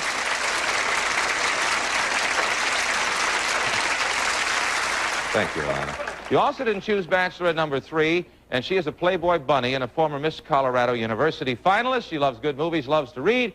She looks like she could be a Playboy bunny. Melody Williams. Melody, if you would, say hi, please, to Arnold. Thank you, Melody. Great definition of hanky-panky. And you did choose number 2, and I'd like to tell you something about your date. She's studying accounting in college. She was her school's homecoming princess, so she is a Miss, too. She loves to ski. Born in Norfolk, Virginia, Kay Shope. Kay, come on and say hi to Arnold. All right. Well, Arnold, I'm certain an active fellow like yourself has a great appreciation for fine food. So we've arranged a date for you and... There's an interview where some girls are talking about Arnold on set, and they're all talking about how hot he was. Chicks dig muscular dudes, though. About the arm size, never. Chiseled jawline, that's a difference. So a good jaw, a well-developed jaw, yeah, that's true, but not a chiseled one if he means that you should have low body fat. When men get to be about 36 years old is when I peg them at being their sexual market value peak, because... But that's insanely delusional. 36, you can for sure still be attractive in general at 36 if you eat well and don't exercise a lot, if you don't stress your body. You will look like you're in your 20s. When you look at modern humans, of course. Yes, don't exercise. Eat the worst food possible, which is red meat, and you'll look great. Like Sv3rige, who has teeth rotting out of his head and needs to wear a wig because he's balding so badly. Human's nature look a lot younger, but a guy in his 20s and younger is always going to beat anybody who's 36. It doesn't matter if you eat the best diet on earth or whatever. Youth is always going to win, just always. And these guys really believe that men prefer youth. I think I am much better looking now than I was in my 20s, and I just look more mature, stronger, fitter. So, no. What is there in a woman, biologically, biochemically, that makes you think that she wants old men? Like what? It's human nature, it's animal nature. Any animal, doesn't matter if it's female or male, prefers a younger mate, just always. Come on, man. Oh my God, man. That is assuming the man makes the most of his potential, developing himself, becoming something, lives up to his burden of performance, let's just say. At 36 to 37, somewhere in there, that means... Where does he even get these numbers from? It's just random numbers, 36, 37. Start getting in stride. That's the point at which he has the potential to have the most of what makes him the most attractive to women. Oh my God. Your attraction is based on your face for the most part and also your height. Okay, your height may not change at 36. If you have a good height, then you will have a good height. But your face will almost always, 99.99% of the time, be more unattractive when you're 36 compared to when you're 20, for example. Of course, because you will have more wrinkles. You don't have to, naturally, but most people today will. Your collagen will start disappearing. Not that it naturally would, but again, in these modern slave times, your hair will start thinning. Sv3rige has gotten far more wrinkly.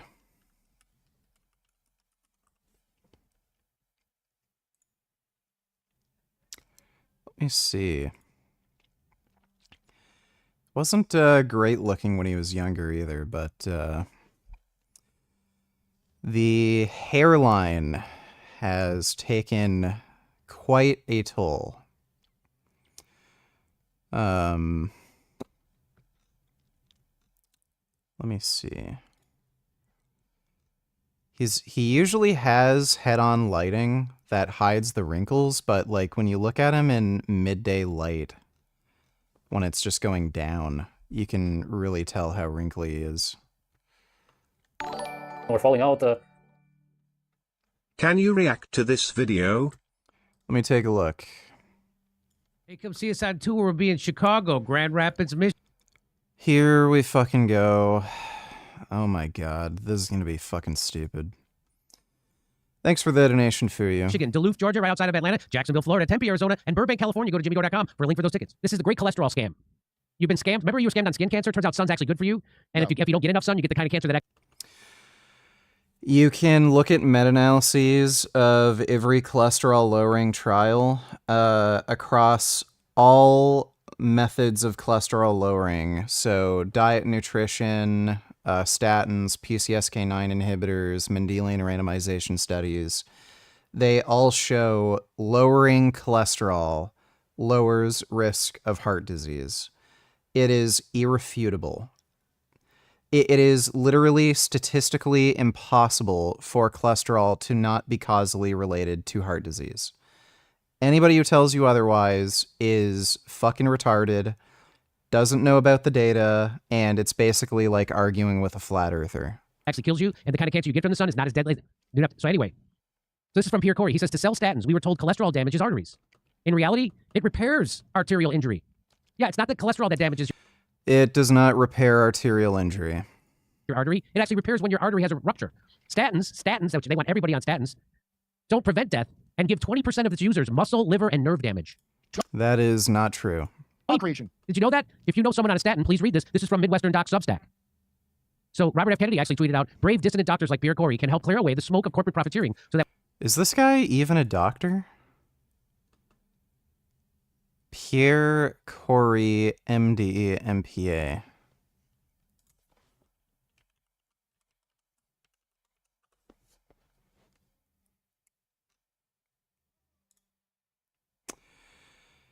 American critical care physician. So he's not a cardiologist and he's not a lipidologist. So this isn't even his area of expertise. Erroneously claimed that the anti-parasitic medication ivermectin was a wonder drug with miraculous effectiveness against COVID-19. So he's basically just a insane quack whack job.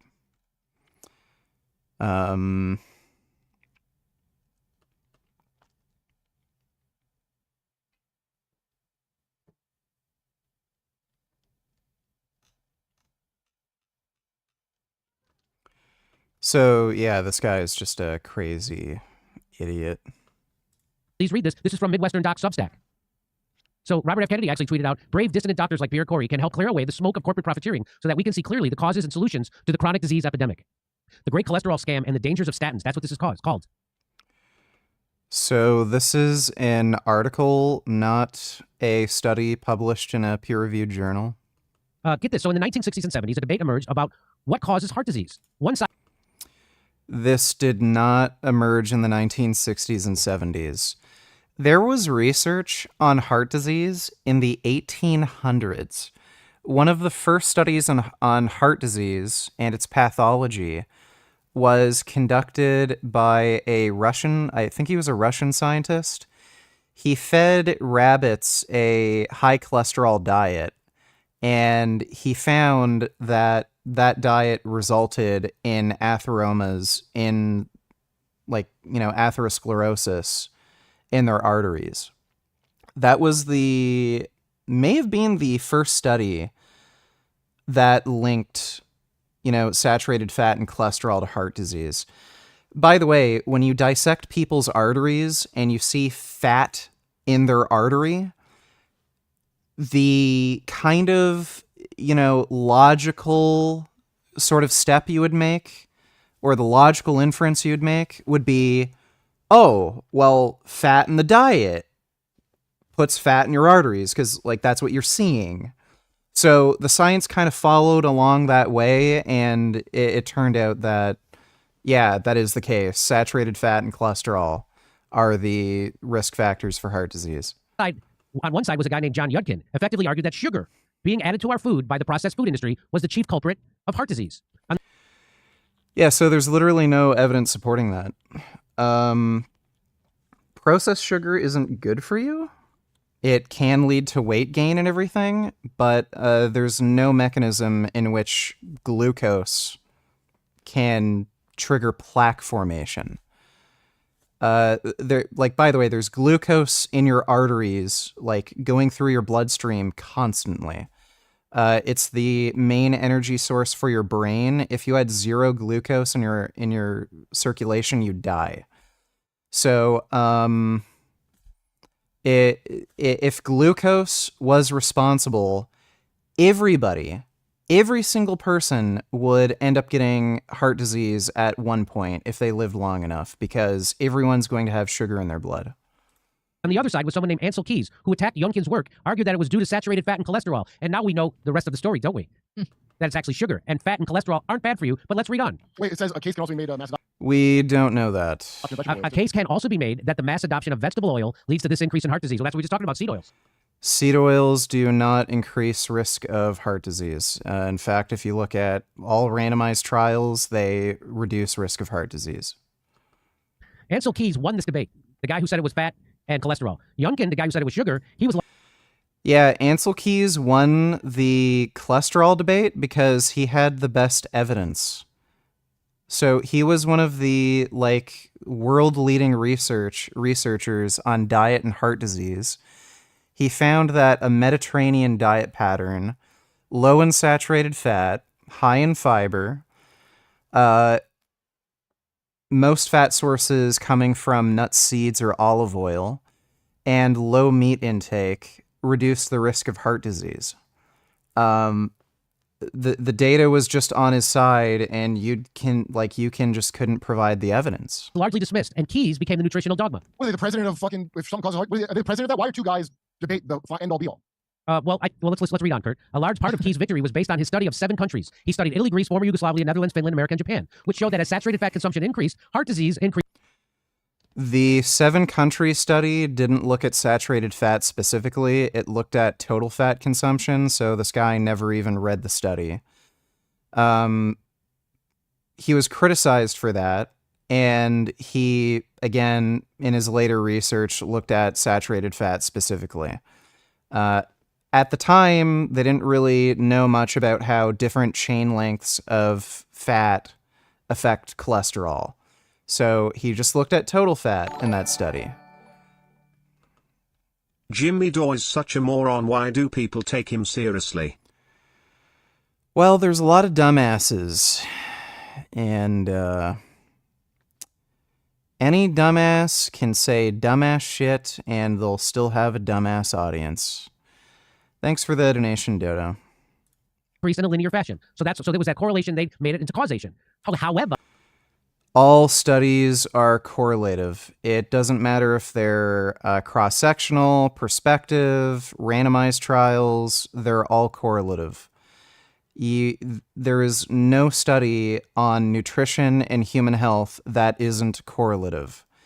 You are looking to see whether or not an exposure correlates to a given outcome. So when you say correlation doesn't equal causation, you're a fucking retard and you don't know what you're talking about. Correlation does equal causation when there's a logical reason for you to believe that the exposure is related to the outcome. So linking, wearing a certain dress to lung cancer, there's no particular reason, there's no logical reason to think those two things are related. So if you end up seeing those correlations, that would just be a correlation. That doesn't give you a causative inference. But if you're smoking and inhaling fucking smoke and tar and shit into your lungs, and you see a link between that and lung cancer, that's a logical association you're making where the exposure is likely linked to the outcome. And if the correlation is strong, consistent enough, and you're able to eliminate an adequate amount of confounding variables, and on top of that, it helps, you don't need it, but it helps, you can show a mechanistic link, then the correlation is causative. This guy does not know how fucking research is conducted. However, what many don't know, and as this study is still frequently cited, is that this result was simply a product of the country that guy chose. If that guy would have chose different... Yeah, so he didn't read the study. Ansel Keys chose those 7 countries because they kept adequate mortality statistics. He specifically mentioned all the countries that he excluded for the reasons that they did not keep accurate mortality statistics. So why would he conduct a study that has bad data? Does that make sense? Why would you study a country like Mexico when at the time they did not keep, they literally did not track heart disease deaths? Would that be useful for him to include in the study? No. That's why he excluded them. You didn't read the study, and you're just making assumptions based on some stupid blog post somebody made because you're a fucking idiot. And on top of that, even when you include all those countries, you still see the association, so it doesn't even fucking matter. Different countries like Finland, Israel, Netherlands, Germany, Switzerland, France, and Sweden, the opposite would have been found. So he just chose the countries that aligned with his hypothesis. If he would have chosen those countries... No. Again, you can... People have made adjustments to the data and included all those countries, and it still has the same linear association. It wouldn't have showed up. What? Another one of these stories? This is the story of every single thing. So fortunately, Kurt, it gradually became recognized that Ansel Keys did not accurately report the data he used to substantiate his arguments in the first life. Nope, that's not true. That's just some bullshit, stupid online bloggers say. Place. For example, recently an unpublished 56-month randomized study of 9,423 adults living in state mental hospitals or a nursing home, which made it possible to rigidly control their diets, that Keys was the lead investigator on, was unearthed. So this guy Keys did this study of 9,423 people in hospitals, and the study... Yeah, okay, so I don't think Keys was actually the lead researcher on the study. This came out recently. It's literally the only randomized trial in existence that found replacing saturated fat with vegetable oil increased the risk of heart disease. It's the only randomized trial out of hundreds. And it wasn't published. And it was probably not published for a reason. There was likely a high risk of bias in the study, and they just decided not to publish it. So who cares? It's one study out of hundreds. Study inconveniently found that replacing half of the animals, meaning saturated fats, they ate with vegetable oil, meaning corn oil, it lowered their cholesterol. So if you replace the saturated fat with corn oil, it lowers your cholesterol, but get this. And for every 30 points that their cholesterol dropped, their risk of death increased by 22%. So lowering your... Yeah, so that's only one study. That was, by the way, never published. So we're just going to ignore the hundreds of other randomized trials that found saturated fat is linked with increase in cholesterol and heart disease. Is that how that works? It's funny because he just accused Ansel Keys of cherry picking, and he is now cherry picking. Cholesterol, according to this, doesn't make you less likely to die, which roughly translates to 1% drop in cholesterol, raising the risk of death by 1%. So for roughly every 1% you drop your cholesterol, it raises your risk of death by 1%. So, okay, so here are the things that raise your cholesterol, so here's the things that raise your cholesterol. If cholesterol is good for you and it lowers your risk of death, you can logically assume anything that raises your cholesterol will lower your risk of death. Inactivity raises your cholesterol. So don't exercise, sit on the couch, do nothing all day. That will raise your cholesterol and presumably reduce your risk of dying. Being obese raises your cholesterol. For about roughly every pound of fat you gain around half a point to your serum cholesterol score. So if you're 100 pounds overweight, your cholesterol score might go up by 50 to 100 points. So being overweight reduces your risk of dying because it increases your serum cholesterol score. Saturated fat obviously raises your serum cholesterol. Dietary cholesterol raises your serum cholesterol. So steak, eggs, butter, cheese, fried foods, donuts, all that shit is going to raise your serum cholesterol. McDonald's, that all raises your cholesterol. So I guess McDonald's is good for you. I guess steak, eggs, butter, cheese, lard, that bacon, that's all good for you because it raises your cholesterol, and cholesterol is protective. This guy, eating zero fiber. Fiber lowers your cholesterol, so I guess fruits and vegetables are bad for you now because they lower your cholesterol, which causes you to die. So if you eat a diet that has zero fiber in it, no fruits and vegetables, if you eat tons of meat, steak, eggs, butter, cheese, these really high saturated fat and cholesterol foods, apparently that's good for you. If you don't exercise, that's good for you. If you're overweight, that's good for you now. So again, this is just the retardation you get from Jimmy Dore. Kid Jew donated $2. Let me see.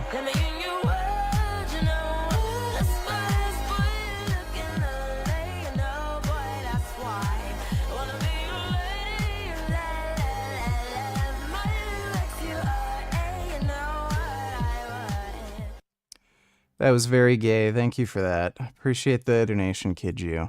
What I'm hearing, what this is saying, I'm not saying it, what this is saying is that this study that was never published says that lowering your cholesterol is actually bad for you.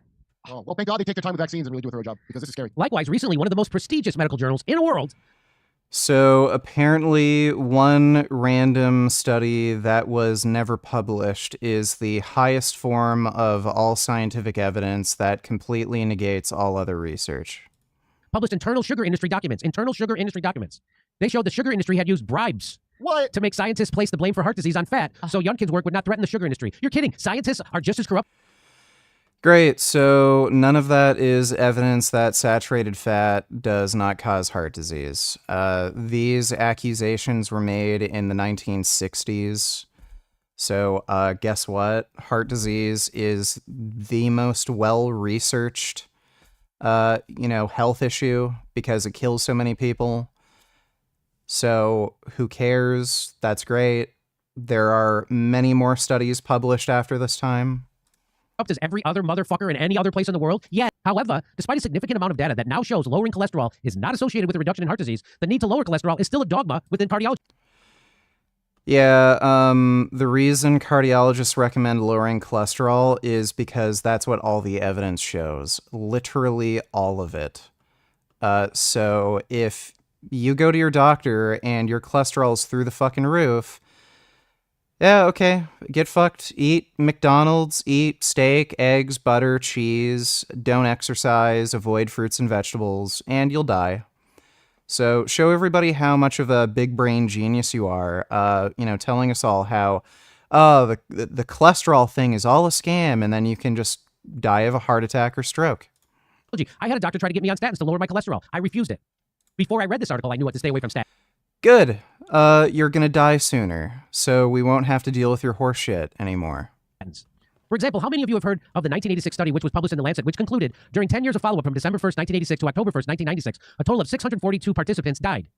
For each 1 mmol increase in total cholesterol corresponded to a 15% decrease. So if you increase the... Yeah, so that is not true. He's making this up. I'm assuming this is something from like the Framingham study where they found elderly people when they had a decrease in their total cholesterol, they had a increase in mortality. That's reverse causation. Diseases cause either through indirect or direct means can reduce your cholesterol score. And it's the disease that kills you, not the lowering of your cholesterol. So again, if you're this big brain genius who knows the earth is flat and cholesterol is good for you, eat steak, butter, cheese, don't take statins, kill yourself. Cholesterol, it decreased their risk of mortality.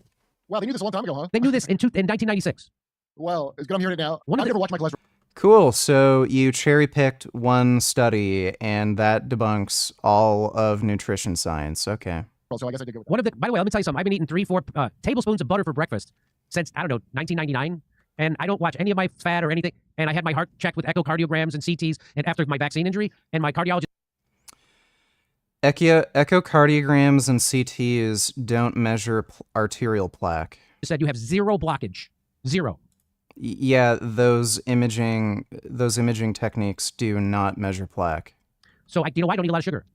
One of the consistent patterns I've observed within medicine is that once a drug is identified that can beneficially change a number, meaning change the number of your cholesterol or your blood. By the way, Jimmy Dore could conceivably be eating a lot of butter and high saturated fat foods. He may have a gene that causes him to have very low cholesterol levels. So if he got any actual imaging done that directly looked at the plaque in his arteries and there was zero, it's conceivable that he just has really good genes for preventing heart disease and he might have low cholesterol. That's not representative of most people, however. So, again, show your cholesterol score, and then show us the imaging that actually looked at the atheromas in your artery, or lack thereof, and then maybe you'd have a point, but he didn't do that.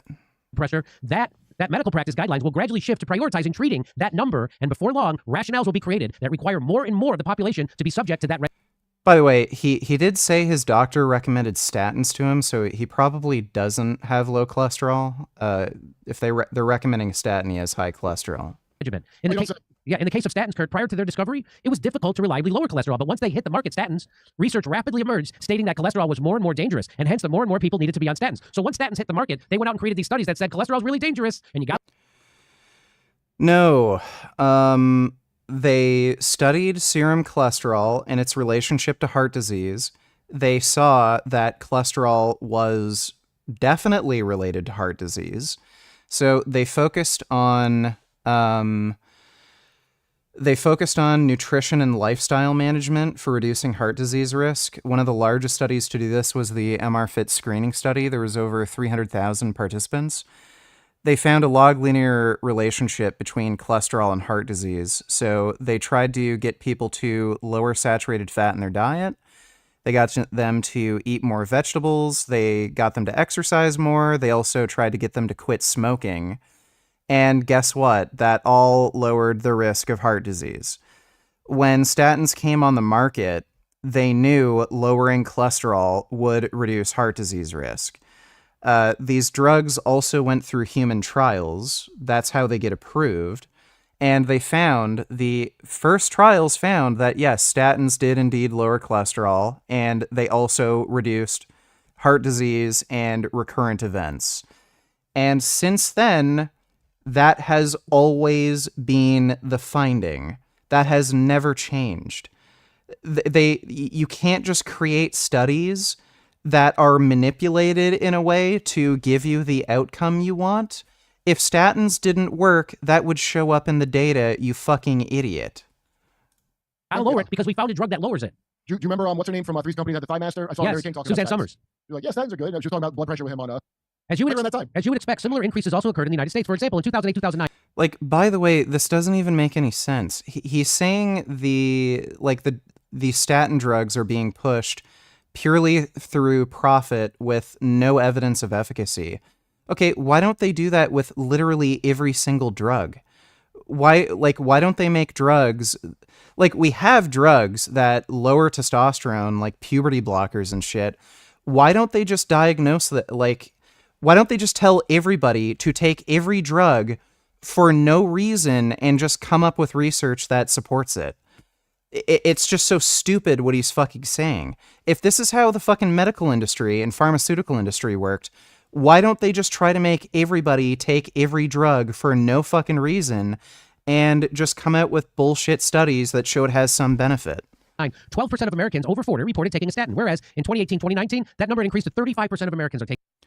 Yes, there's two reasons for that. One, the increase in obesity, and two, further research on cholesterol and its relationship to heart disease, and they found they needed to change the guidelines for cholesterol lowering because they weren't getting people's cholesterol low enough to prevent heart disease and prevent recurrent events. So that's why the guidelines changed, and they started diagnosing more people with hypercholesterolemia. Taking statins. With just in 10 years. Given how much these drugs are used, it then raises a simple question. Well, how much benefit do they produce? Well, here, you gotta see their books at the pharmaceutical company. Hold on to your balls. As it turns out, this is remarkably difficult to question. The question to answer. Why? Because they keep the data hidden, Kurt. Proprietary. They don't keep the data hidden. This is all public knowledge. You can look it up on Google. Because the published studies use a variety of confusing metrics to obfuscate their data. Nonetheless, when independent researchers looked at the published... They don't use confusing metrics. They use things like relative risk, and that's very easy to... Like, they'll even give you visual graphs so you can see, like, cholesterol, heart disease, and then you can see as cholesterol increases, heart disease increases. There's nothing confusing about this. If you've passed grade 9, you would be able to understand any of this. Trials, which almost certainly inflated the benefit of statin therapy, they found that taking a statin daily for 5 years, resulted in you living, on average, 3 to 4 days longer. What? How can I not be on it? Sadder still, larger trials have found this minuscule benefit is only seen in men. Not women? In short, most of the benefit from statins is from creative ways to rearrange data and the cause of... So that's not true. Men and women both benefit from cholesterol-lowering drugs. That's just completely and utterly false. Death, not any actual benefit. This sounds like misinformation. In circumstances like these, where an unsafe and ineffective but highly lucrative drug may be sold, the next step is typically to pay everyone off to promote it. I wonder, did that happen during COVID? I don't know. No. For example, to quote Chapter 7 of Doctoring Data, So here you go. Association between lowering LDL-C and cardiovascular risk reduction among different therapeutic interventions, systematic review, and meta-analysis. So this is looking at all methods of lowering cholesterol. So this can be from statin trials, PCSK9 inhibitors, diet, nutritional intervention, all that crap. All methods of cholesterol lowering result in lower heart disease risk and events across all methods of cholesterol lowering. And the degree of efficacy from these treatments is dependent on how low you can lower someone's cholesterol. So if cholesterol wasn't causally related to heart disease risk, please explain this data, you fucking idiot. Like, what a jackass. National Cholesterol Education Program has been tasked by the National Institutes of Health to develop guidelines that everyone uses for... Dodo, donate $2. Why does he keep on saying these things but not go vegan? What's the most impactful thing you can do to reduce your personal impact on the planet? Shift to a plant-based diet. Well, you see, Leonardo DiCaprio is a selfish dickhead, and that's that. But thanks for the donation, Dodo. Treating cholesterol levels. Excluding the chair, who was by law prohibited from having financial conflicts of interest, the other 8 members, on average, were on the payroll of 6 statin manufacturers. In 2004... That's a cool story. I love hearing cool stories. What the hell does that have to do with any data on cholesterol, statins, or heart disease prevention? The NCEP reviewed 5 large statin trials and recommended aggressive LDL lowering for high-risk patients, primary prevention with lifestyle changes, and statins. Well, if 6 of the 8 members were all on the payroll, if 8 of the members were on the payroll of 6 statin manufacturers, in 2005... Prove there was prove that this bias was, bore out in the data. So show me some of these studies, show how the methodology was fucked up. He can't.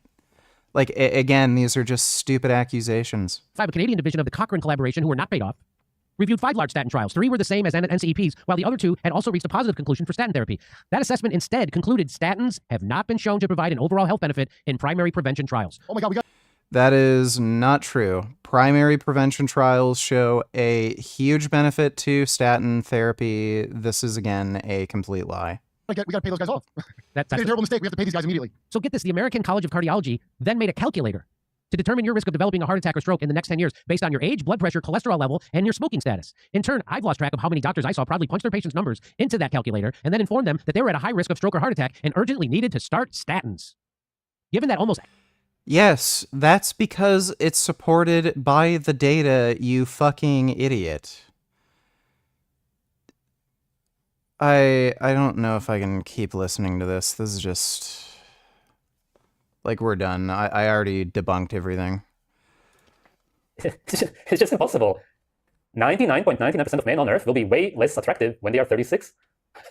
Overall. So if you stay on your game, you're working out, and you're on top of your business, and you are on, you have ambition, you have Yes, if you work out, then you will be more attractive. No, you will be less attractive because you will look even older. confidence. A lot of that takes a lot longer for men to develop than it does for women to get to their point of sexual marketability. And so one of the things we talk about in sort of manosphere, the red pill communities, is that men must become women to the bar. So when women get to the point where it's like they're at 23, that's when men want them the most. So that's number one, must become a woman. But this is so delusional. There's no man on Earth who wants a woman who's 23. If they are 30, 40 themselves, then they may feel lucky if they get somebody who's 23. But if they would have a choice, no man on Earth would choose a woman who's 23. Just no. So Sv3rige is a pedophile, and he is attracted to underage girls, and he projects his own feelings onto other people. So Sv3rige would probably want a girl who's like 8 years old to be his sex slave or something, because he's a sick, degenerate pedophile. Don't just care about... There was actually a stream he did a while ago where he said he wanted to visit Afghanistan so he could buy a child bride and keep it as his sex slave. Nobody, 0%. If they actually had a choice, if you would put women in front of them, nobody would choose somebody who's 23. So does that mean just to say, I want you to continue, so does that mean for a man to increase the market value, wait till 36, 37? I don't think that's what you're saying. No, but I'm saying that that's going to be the point at which you will have the potential to have the most of what will make you the most attractive at that time. Based on what? Well, based on physicality, also the fact. Physicality, but you will be older. Older means less attractive. Automatically. If your body looks older, you're automatically less attractive. It's nature. If he doesn't get that, then he doesn't get anything about attraction. Which he doesn't, it's clear. He's delusional. That women want a man who's older, I think, on an instinct. But literally, no woman on earth has ever said that she wants a guy who's older. Most women will say, I'll take a guy who's older if he's attractive, 1, 2, maybe 3 years older. Of course, if you're very good looking, you can be 10 years older, but then you have to be a model, Hollywood star, such as, what was his name? The guy from Fast and Furious, Paul Walker. His girlfriend was 16, if I'm not mistaken. Pretty sure when they met, she was 16, which is completely legal in the US in most states. Look at the guy. He's dead now, rest in peace. But of course, any girl on earth pretty much would have wanted to be with him, regardless of age, because of how he looked like. But this is rare. This will almost never happen. If you're an average guy, you're going to be way less attractive. Again, most women prefer men who are 3 to 7 years older. At 36, I can guarantee you that. Level women want a guy who has more maturity, has more of a capability or proven capability to be the winner that they want to get with. Well, those guys don't tend to be part of their own peer group. They tend to be the guys who are more mature because they have had longer to become partner at the law firm or become a surgeon or whatever it is that they find sort of status-wise as high value. But also to stand up their game, build themselves up, and have a better judge of character. There's a lot of things. If you look at the prerequisites that women have on the most common dating sites, it is this laundry list of he's got to be funny, he's got to be hot, he's got to love his mom, he's got to like puppies, he's got to want kids, he's got to. No, it's just all about him being hot, attractive, especially on dating sites. That's all that matters. Have ambitions, got to be confident. It just on and on and on. For men, it's got to be hot, it's got to be available. It's literally the same for women. Where does this idea come from in this manosphere, in the red pill community, that women are different? I really don't get it. Where did you get this idea? You just really want to believe that women are different, right? But why? What is it? It's just so strange. It's just severe coping. That's pretty much it. And so when you go and you look at it's almost like filling out a job application when you're going on, say, like, Tinder, or so much, like, online dating, which is the number one way that men and women find each other today and start dating. So when you have that as sort of the prerequisite, well, women understand that it takes longer for men to develop into what's going to make them most attractive, to mature into that.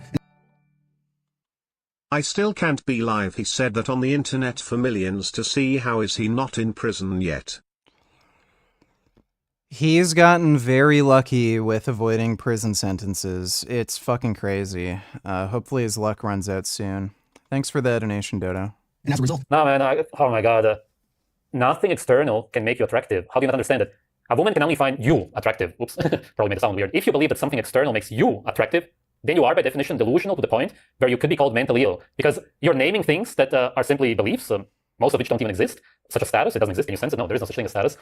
But you actually believe that she will find you attractive for the status, which doesn't exist, which is external. And that's delusional. If you're talking about a woman finding you attractive, then it can only be you. This. That has to coincide with what they're going through. So when women between, say, 18 and 28 years old, that's her peak window to find a guy that has the most of what she's going to need in the future. So if you look at it this way, a woman between 18 and 28 years old, she's got about a 10-year window there to secure what she's going to need as long-term security for the rest of her life. So that's a lot of... Women only care about how attractive you are and how attractive their children will be. That's it. They don't even consciously think about it. That's not a vulture, that's a condor.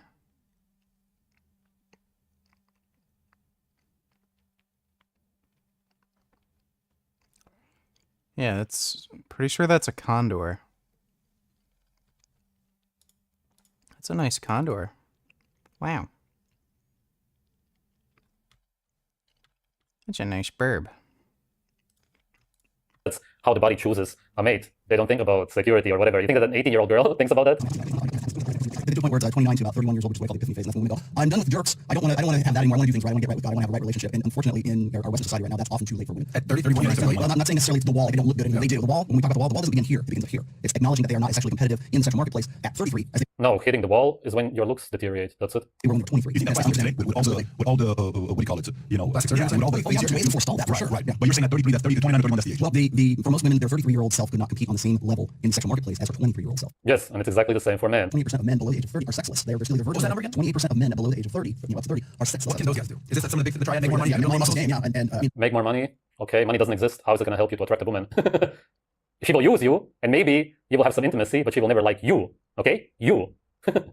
Wow, one of the most delusional guys I've ever seen. Working out isn't going to help you. Working out will make your face look older. The older your face is, the less attractive you are. No. Does not do that. If you want a prescription, that's where I would go to. However, that data point set against this stuff, you're going to ask me why is poly... Look at this guy, for example. Literally no woman on earth is ever going to find him attractive. Maybe he works out. It doesn't matter what he does. The glasses, he probably has gray hair. I don't know why he wears the hat always. It's fine to wear hats sometimes, but you pretty much don't even see him without the hat, and that's pretty strange. And the skin also looks... Yeah, he just looks old. He just looks exactly like... That might be because he's nearly 50. I think you tend to look older when you're older. Guy who no woman finds attractive. I think she was like 46, he's like my age, like 53 or 54 years old. And the woman he was dating at the time looks like his mother. Looks like she's got gray hair and everything. And women are just like, yeah, you're dating somebody that's age appropriate. You look at Leonardo DiCaprio, none of his girlfriends have been older than 25 years old. And as soon as they get to 26, he cycles them out and gets another 23-year-old. Exactly. And so that's, and there are actually online sites. Yes, and that's because of the way Leonardo DiCaprio looks like. Do they still not understand that it's all about the looks? Wow. Leonardo DiCaprio is not that good looking anymore. He's kind of like overweight now. And this is the godfather of the manosphere. I guess that you could also say the red pill. Really one of the most delusional people I've ever listened to. He actually really believes, without any explanation, that women are somehow different and are not into youth, beauty, and fertility. Even though there's no examples of this. Whenever you would interview any woman on earth, she would say that if she had a choice, then she would of course take somebody who's handsome, young, fertile, like everything that you want in a human being in general. It doesn't matter if it's a woman or a man. It's always been like this. Ever since this whole red pill garbage started, men became more and more delusional and started believing that women are somehow different, that men and women are so different, that even though we are different in some ways, we are still human. We still want the same. All humans want the same for the most part. And there's just no way that, as I said, you will find any human in general, man or woman, who won't be into youth, beauty, and fertility. And in nature, we don't deteriorate the way we do nowadays. But today, you can clearly see that we do because of what humans consume. In nature, we drink blood, we eat raw meat, organs. We look pretty good until we are, who knows, 80, 90, 100? It's really hard to say because there's so few recorded cases of natural humans. According to evolutionists, people who are 80 in nature look like they are 40 compared to the modern slave humans. Even if it's not completely accurate, for sure in your 60s, you would look like somebody who's in his 40s today, meaning that you're attractive for way longer than humans are today. Everything is different in nature, which is why it's so hard to also talk about this topic nowadays. But as far as what humans are actually attracted to, it will always be like that. It cannot change. How could it possibly? How could a woman want a guy whose skin is sagging and a lot of other parts of the body are sagging? The collagen is disappearing. I don't know, maybe it's because people fall in love with people for their, like, personality and stuff. Like again, Sv3rige is a psychopath who only cares about how people look, so he can't understand this. The hair is falling out, everything is getting worse. The whole body is becoming more unattractive. How could a woman want that? Really sad, some men really... What a dumbass.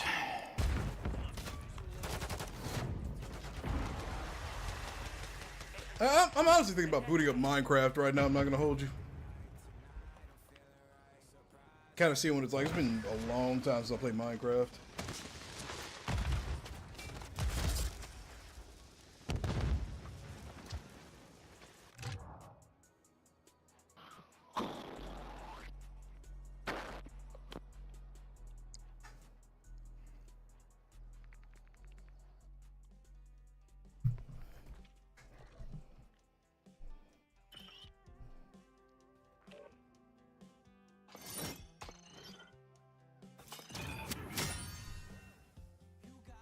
Oh man. Yeah, gaming is kind of weird right now, man. It's like I have no clue what I really enjoy playing right now. You know what? To be fair, you cannot choose who you are sexually attracted to, Eta. That is true. Thanks for the donation, Dodo. Do I want to do that? This guy only has 9 people watching and he's not interacting with his chat. It just sounds... That don't sound like it's it. That don't sound like the move. Oh shit, I'm behind. What? Aiden. Mike, I have you on Steam already, right? Yeah, I think so. All right, bad. It's not wrong to eat animals. Oh no, he did. Whoever says that is tripping, bro. Hey man. Hey, go. Yeah, like if you treat them like shit before you eat them. It's like It's just 1 by default, isn't it? it shouldn't be 1, but it was 1.3. That's so dumb. Surprise.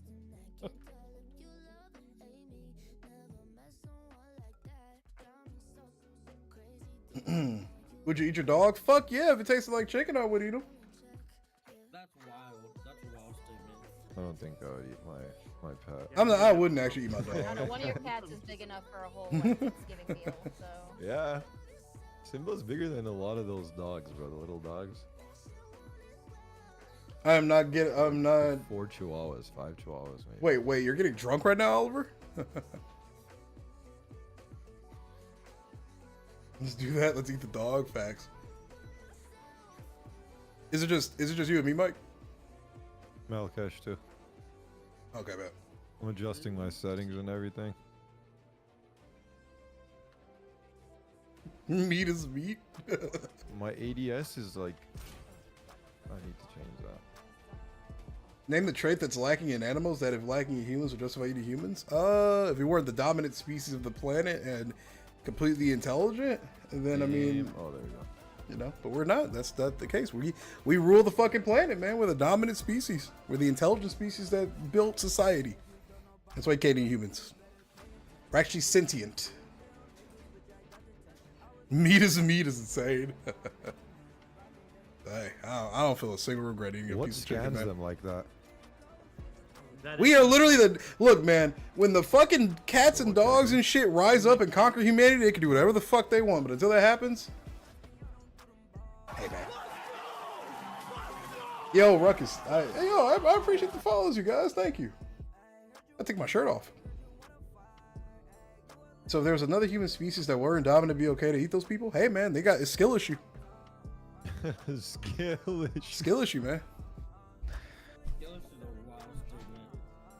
Oh yeah, because the question was, what trait lacks in animals that that if lacking in humans would justify eating humans? I said, hey man, look, you know, when the chickens and the cows dominate the fucking planet in 200 years, they can pick whoever the fuck they want to eat. Like until they take our asses down from our high horses,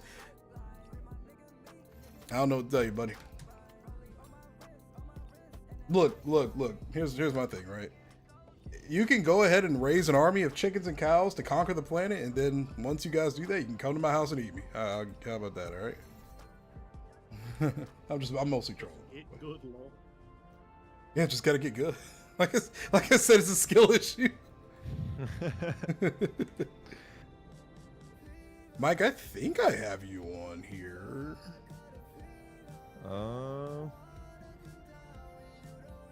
Maybe not. Oh. What's your thingamabob? I'll send you the code. Bad code. Okay.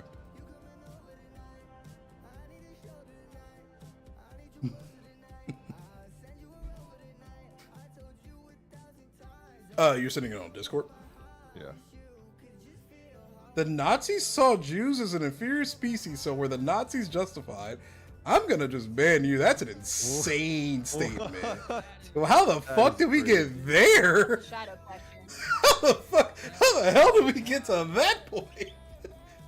God damn, man. That motherfucker needs to eat some chicken. Oh my lord. Yeah, if only I could eat chicken and I'd be fat and dumb like him. That's a hell of a statement. Holy shit. How did we get to that point? That is the craziest statement I think I've ever seen. That's some low IQ shit right there. Things to help people with arthritis use their hands. Like I was in a bad spot. I wasn't feeling sorry for myself, but it was bad. And the reason I looked to diet, because that was such a paradigm shift for me, was because I thought, I have second cousins and things, and some of them have died from autoimmunity when they were 30, right? And I was like, I have very similar symptoms to some of those people. I was like, if I don't get this under control now and the mainstream medical system is not working, I'm probably not going to be around very much longer. And I was on Adderall for chronic fatigue, antidepressants for depression, immune suppressants, antihistamines. Like it was bad. And I've actually seen your medication list. You shared that in a previous interview. So I know you'd seen a number of doctors. Did a single doctor during all your years in your early life, did any doctor say, I wonder if it's your diet? I wonder if we should make any dietary changes? Did you ever hear that from a doctor? Oh, absolutely not. I heard the opposite. So in grade 2, I had a teacher who had rheumatoid arthritis, and she told my mom, bananas really make my hands swell. And that summer, we realized I ate an entire box of clementines. And in the next couple of days, my big toe swelled up so badly I couldn't walk. And my mom was convinced it was the clementines. And my dad was not convinced. So he did a number of tests on me as a child. I'm like, oh, no, it's the clementines. So we knew I couldn't eat citrus fruit. But then it was just like, well, she's allergic to citrus fruit. But we never kind of went further than that. My mom dragged me to some naturopathic doctors who were like, you shouldn't be eating gluten. You should be eating healthy. But I didn't really eat unhealthily. And cutting gluten out wasn't the only thing I needed to do to put myself in remission. Like I have to only eat meat, right? I couldn't just eat healthy. So no, there was no doctor that had told me, especially not about the carnivore diet, but even elimination diets weren't brought up. Growing up in the Peterson household, I don't think I've ever heard anybody ask this question before. Did you guys, when you were a child, did you guys eat a pretty junky diet, or was it a pretty organic diet? How did your mom feed you guys? So my mom was kind of a health freak before health freaks were cool. But it was in the wrong direction. So we weren't allowed to have soda or not a lot of processed foods. Everything was cooked at home. But for me, dairy was a huge problem. We drank milk all the time. That was really hard on my arthritis. But we ate a lot of grains. But we ate the healthy whole grains, right? And we ate the crunchy brown rice, which turns out is harder on your gut. So we had the gross healthy foods. No, We it's ate not healthy. All my stuff harder was on your I was gut. a kid that would bring stew to school and get laughed at. Like I was eating a standard American diet, but the healthy type. And then I almost died. When you were doing your diet experiments, trying to figure out what would improve your conditions, did you ever try vegan or vegetarian? So she almost died eating whole homemade foods of like low-fat meat, avoiding sugary sodas, broccoli, brown rice, whole grains. I almost died from eating a healthy diet. That makes sense. I didn't. No, I didn't. My grandpa on my dad's side was a hunter, and he had always told me throughout my life that meat was healthy. And I never, like, luckily for me, I never bought into the meat is unhealthy propaganda. My mom had tried vegetarianism and I think had gone vegan. So she never even tried a vegan diet, and she claims a vegan diet is bad and it would kill her, even though she's never eaten that way. She had gut issues forever, and both my parents are on the, like all meat diet as well now. But so no, I never did that. But I did try. I tried Candida diet at one point. I tried cutting out sugar. That did nothing. But I didn't know what sugar meant, right? So it was just like extreme sugar. But I didn't try vegetarianism or veganism. Right. So now you're aware that pretty much any vegetable, any fruits, even if there's no sugar added, there's sugar in there, especially the starchy under, the tubers and stuff. It's just pure sugar. So I really want to talk to you today because everybody's picked their diet, but I'm on Twitter a lot. I know you are too. And every day it's this incessant barrage of propaganda, dietary propaganda. I don't know how else to put it. People like me and people like you, we're like,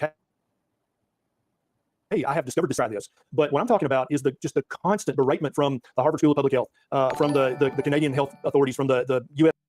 The fucking Petersons, man. They're fucktarded, and they're massive manipulative liars. Thanks for the donation, Dodo. Would you rather play basketball or football, soccer? I think I'd rather play basketball. Soccer is just really fucking gay, and you get paid more to play basketball. SDA and the FDA from the American Diabetes Association. Oh, here's the diet you should eat. New study shows that red meat causes diabetes. Red meat causes joint inflammation.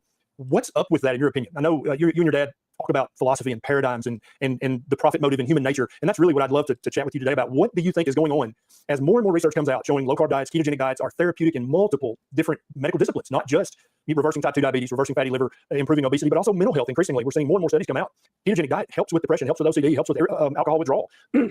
Why do you think there's this just unending publication from the powers that be, the big universities? Why are they just incessantly pushing a plant-based diet? What's going on with that? Oh man, I think there's probably a number of factors at play. Like one, there's a group of researchers that have read all the old research that, like all the studies that were poorly done, and have gone through med school or whatever school they went through and just can't change their mind, right? So I think just as a human, it's very difficult. This is coming from somebody who has self-admittedly never read any nutrition research. To have an entire shift in the belief structure you put over the world. So I think there are people that just, it's such a out there idea that they won't delve into it. So I think that's at play. But then there's the climate propaganda that's at play. So that's, being attacked from another angle. Oh, you're eating cows, so you're ruining the planet for everybody. So that's at play. And then I think those are probably the two things at play. Like I think introducing a new idea into the world, there's always going to be pushback. And I'm more hopeful than I was in 2018. Like you see Chris Palmer, and he's from Harvard, and he's now, although he's had a lot of pushbacks, publishing studies on a ketogenic diet for mental health issues, but he's from Harvard, and that's what he's doing with his life, and he's pursuing it. And so I think with the amount of pushback that you've helped, bring into YouTube and around the world, I think things are changing. But there's definitely an environmental agenda against it. And then I think it's difficult for people. When I first told my rheumatologist, who'd been seeing me at that point, he was my adult rheumatologist, so it'd been 4 years or something that I've been seeing him, and I said, hey, and I gave it to him easy. I was like, sugar gives me arthritis. I didn't say I'm only eating meat because he would have had a heart attack. I said, sugar gives me arthritis. And he went, I'd like to see that. And I was so mad. I was 24 at that point because I stopped seeing him after that. But then I looked at him and I was like, he's overweight. He's exhausted. You can see he has arthritis in his hands. Like he's part of the same. Messi was offered $1.5 billion to play for 2 years in Saudi Arabia. Well, that's a, unique circumstance. That's just some Saudi Arabian billionaire offering him a bribe. Thought system and belief system that's making people sick, and he's sick. And so he can't change his mind because he's 65. And if he changes his mind, then his treatment of patients for his entire career has been wrong. And I was like, how am I going to sit there in the office and say, you have to restructure your entire belief system? He should, but I was like, that's not happening. So I think a lot of researchers are like that as well. I think you're exactly right. I think so many doctors have been recommending something for decades. And when you present them with a new paradigm, like, oh gosh, eating only meat is actually super healthy, even if they are curious about it, even if they want to believe it, or even if they want to look into it, they're faced with the reality. And I was faced with this a decade ago. I was faced with, dude, you have caused harm. You have hurt patients by your ignorant dietary advice. I used to tell people, join Weight Watchers, join the gym, plant-based diet.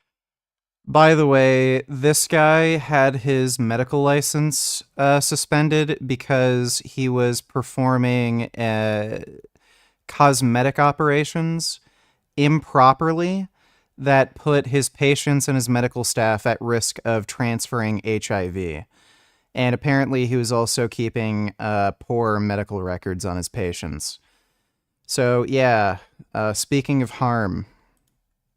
eat less, move more. I harm people with that advice, and that's one of the reasons I'm so active on social media is trying to atone for my sins, for being an idiot doctor for so many years. And I think some doctors are just not able to get over that stumbling block of, wow, my entire career has been a lie. I've been doing nothing but prescribing drugs, which only treat symptoms, and here's this dietary option that I could have been recommending for decades, and I just didn't even think about that. And I think that's a big problem for a lot of researchers and practitioners, is the paradigmatic change is just too much for their mind to encompass. It makes them guilty of harming people, and they just don't want to face that. It's very sad. I think you're right about that. I think a lot of people have that problem.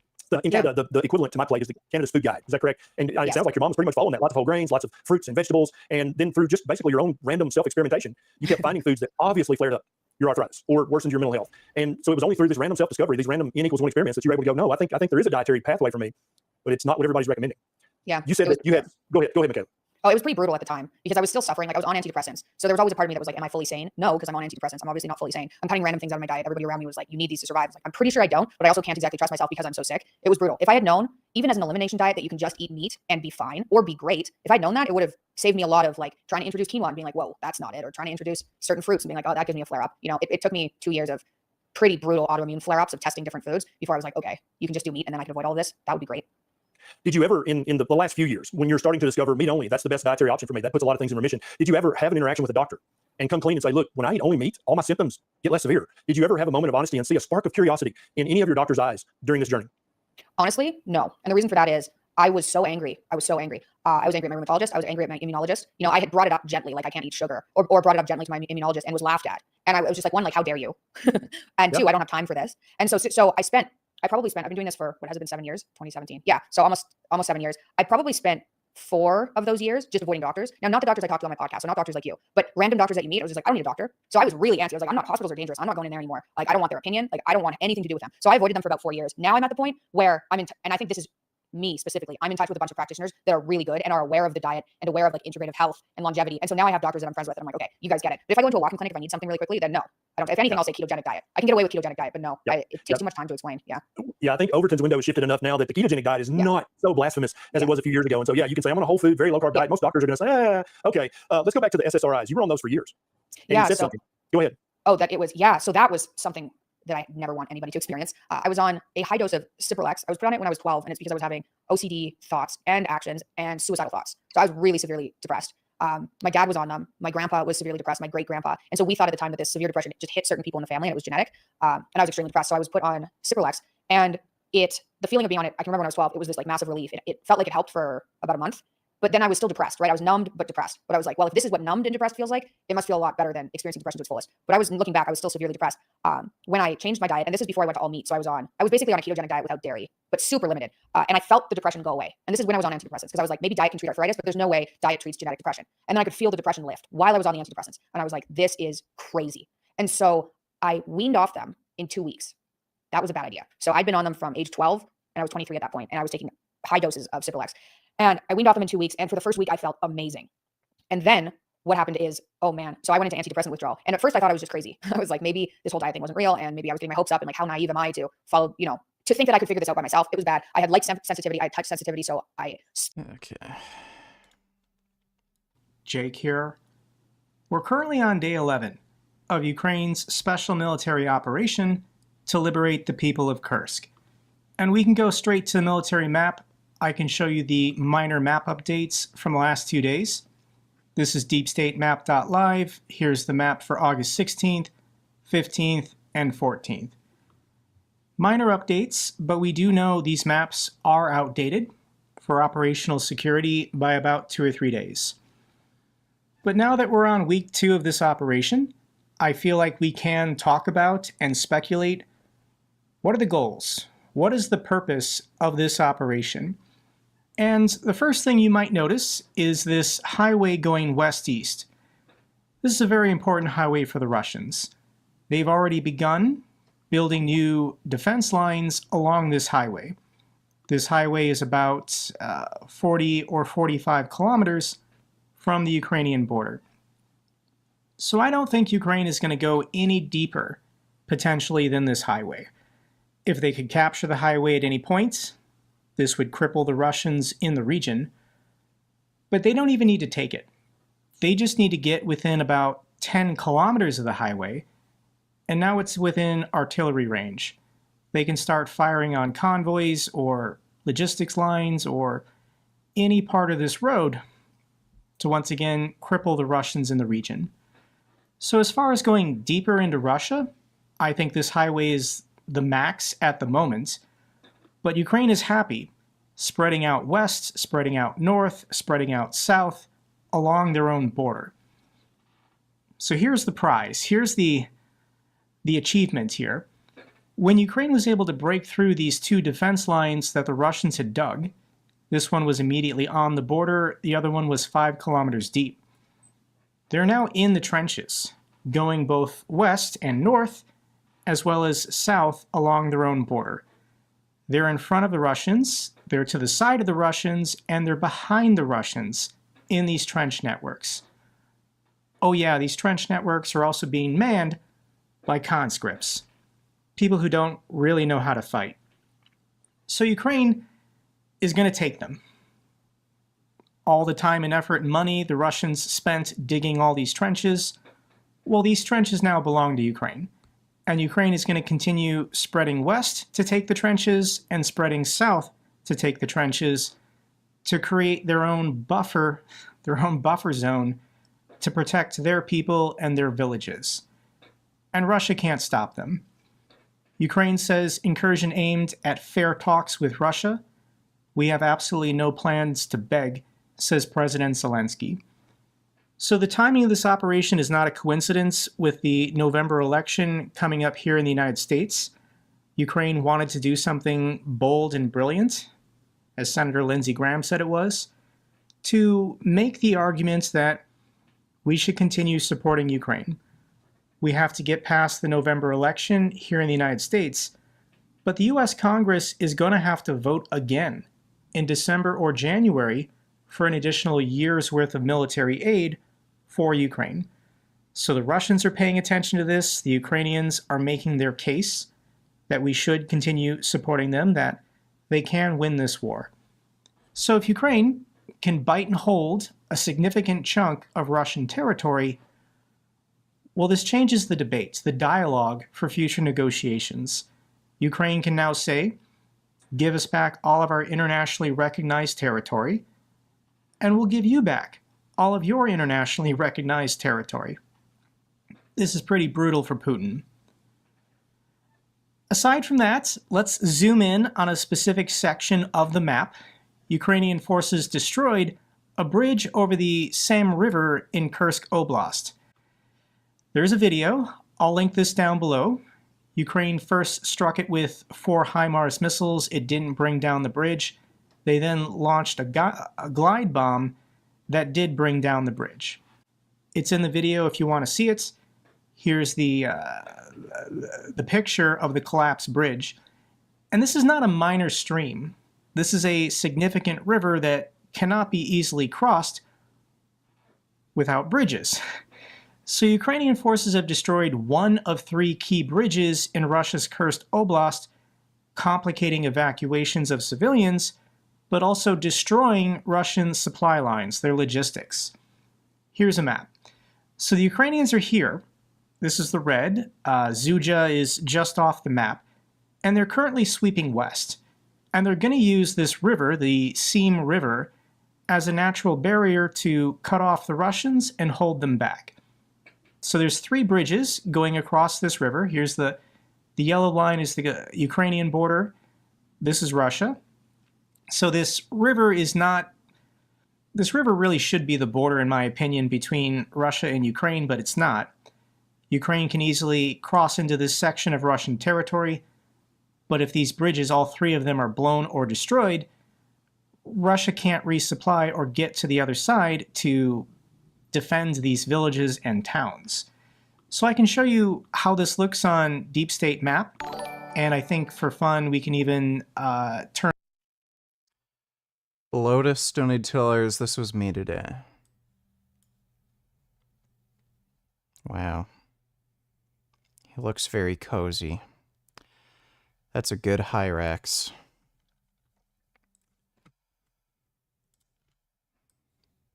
Oh my god. Oh. Oh my god. Oh. Oh, that's a really good kitty. Ooh. Those are some good Hyraxes. Wow, that's a good Hyrax. Jesus Christ. Lull his hands. Oh my god. Look at his little squirrel hands. Oh my goodness. I love squirrels. Squirrels are nice. I love them.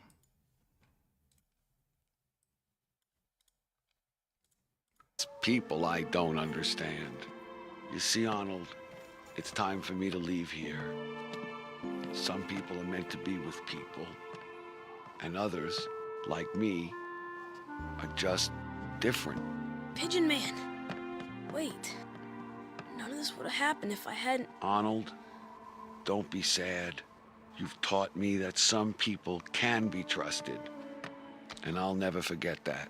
Where will you go? Somewhere I can live in peace with my friends. Don't you see? I have a mission to help pigeons everywhere. Wherever there's a bird in need of seed, I'll be there. Wherever there's a helpless flock suffering some abuse, I'll be there. Wherever there's a pigeon with a weak wing or a broken beak, I'll be there. Vincent? I just hope there's another Arnold where I go next.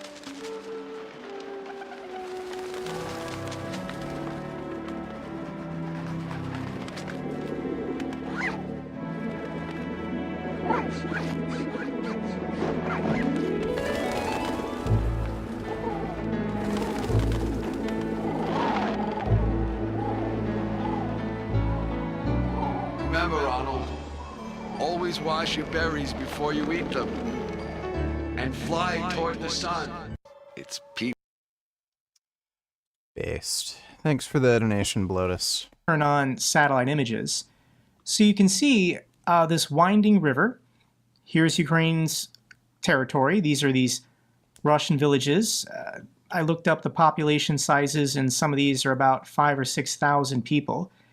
And Ukraine is currently moving west through the trench networks, convincing Russians to surrender if they're willing to surrender, but if they don't, they will be destroyed. And I think within 2 weeks, Ukraine will control all of this territory, all of these settlements and fields. How much territory is this? And this is about 700 square kilometers. This is on top of the 1,200 square kilometers Ukraine has already taken in Kursk. If they just go west and just take this, they'll then be over 2,000 square kilometers of controlled territory inside of Russia. Here's an interesting article I'll link down below. This is the first 10 days of Ukraine's Kursk incursion. The Kyiv Independent went day by day saying what was done. Would I support a complete ban on immigration from Islamic nations? No, I don't think I would. And provides video evidence if you want to relive it for yourself. But if this war was a Shakespearean play, I feel like we're on Act 4. I feel like we're getting close to the end game. We're 2.5 years into this war, and I don't think Russia has 2.5 years left of fight still in them. This is bad. CNN is reporting on the ground from inside Russia, embedded with Ukrainian units. It's just embarrassing. Ukraine's military publishes videos showing the first moments of the Kursk attack. This is the border crossing station, and Ukraine had drones in the sky capturing the complete video of them taking this border checkpoint. The video they released is almost 2 minutes long. I can't show combat, but I'll link this down below. And here are 3 Russian soldiers. This is a white flag, this is a white flag, this is a white flag. We have the moments when the Russians at this checkpoint who were still alive chose to surrender. They chose to live. They didn't want to fight anymore. And we are getting all the videos now from last week. I thought I'd stop hearing about this compulsive liar, But it looks like he'll be telling the truth this Monday about his campaign finance violations he committed running for Congress from New York. About time. Let me see. Video unavailable. George Santos is such a piece of shit. What will your next motorcycle be? Does Jasmine have access to your kneecaps? Can I have such access? Sure, you can play with my kneecaps if you want. Thanks for the donation, Goat. Yeah, George Santos is a piece of shit. That's good that he's fucking gonna be found guilty. What an asshole. Thanks, Ben.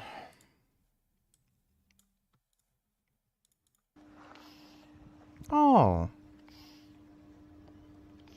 Hey. That cat goes, hey. That's a nice kitty.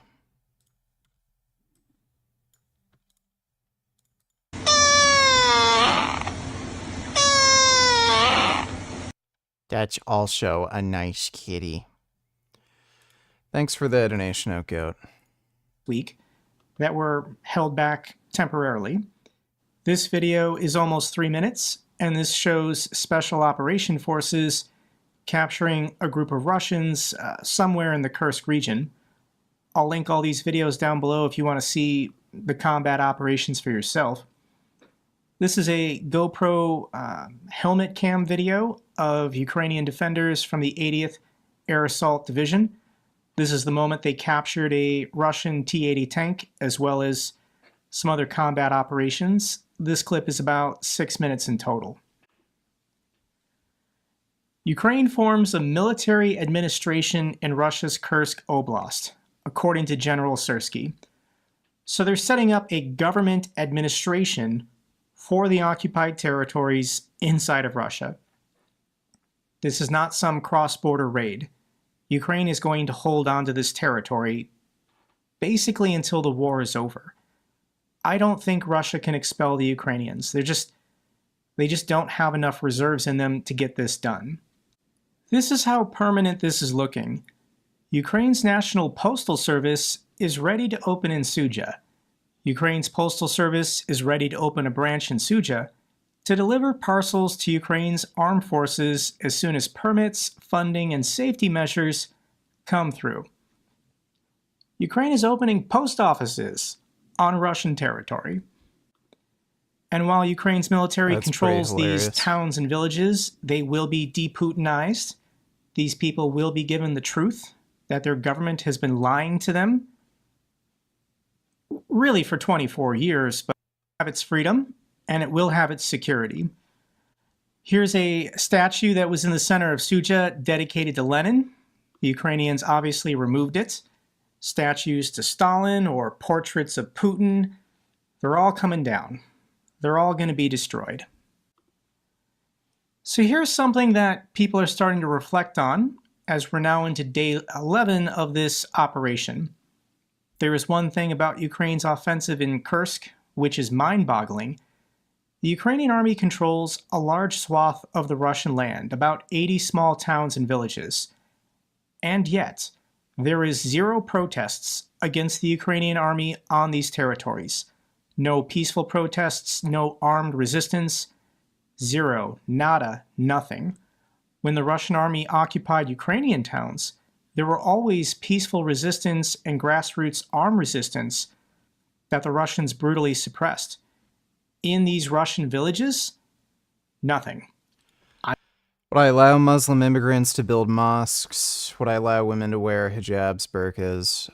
Yes. What I wouldn't allow would be hate speech. So if anybody is promoting like verses in the Quran that say to kill non-believers, kill apostates, treat Jews or anyone as second-class citizens, disparage women, treat them as second-class citizens, I'd make that illegal. So they wouldn't be allowed to, say, practice traditional Islam. I've seen dozens of videos now of ordinary Russians interacting with the Ukrainian military, and they're cooperating, and they're happy to receive humanitarian relief. I guess the true believers all fled. They were willing to evacuate, but the people staying behind, they don't really seem to care who's in charge of them, as long as they have food and water, and nobody bothers them. The special military operation just got extended. Russian elites expected Ukraine's incursion to end within days. Now they're starting to panic. The Kursk incursion, Russia's blame game begins, and heads may roll soon. Rumors have begun to circulate on Russian media that criminal cases are being prepared against the generals who failed to prevent Ukraine's August 6 incursion into the Kursk region. So let's start with the guy in charge of the military. This is Belousov. He's still not wearing a military uniform because he has no real military experience, but here's his press conference. Didn't know that this scumbag is a Jew hater.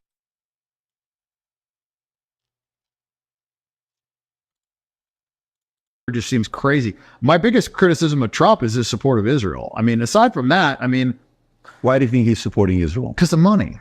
That's why they all fucking support Israel. Money. Well, you said it's not about money a minute ago.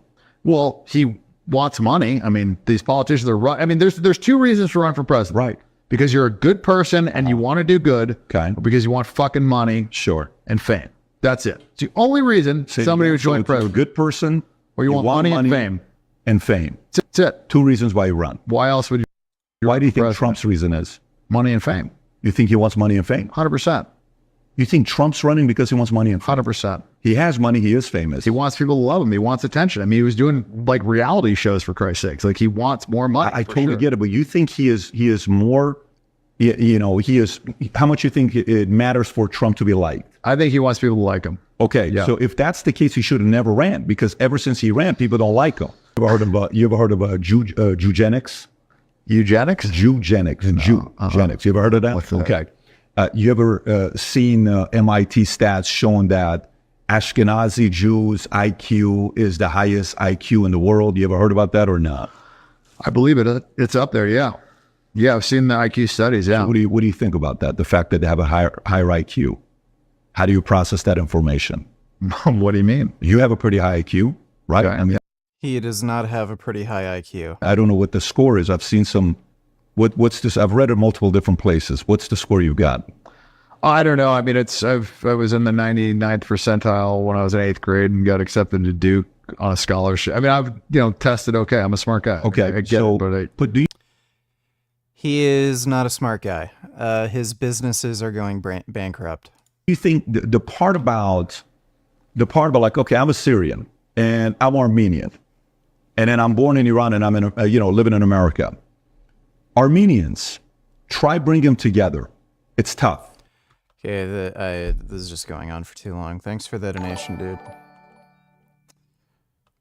Based that Pig and Man episode was not dark at all. BTW. Hey Arnold was a shitty overrated cartoon. Sue me, and if you think that was the dark set ending in a kid's show, you would be dead wrong. Just look at this.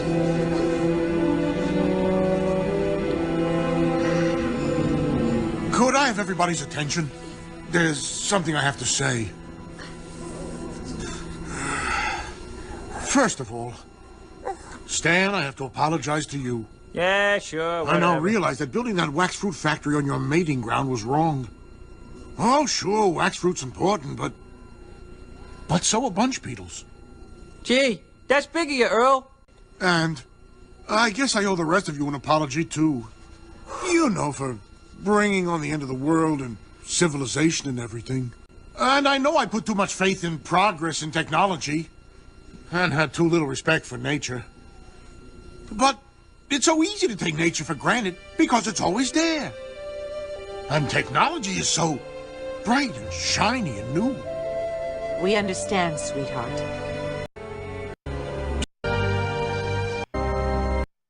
Yeah, I remember that. The dinosaurs all died off. Hey Arnold was great, though. It's not overrated. Thanks for the donation, Dodo. Conference from yesterday.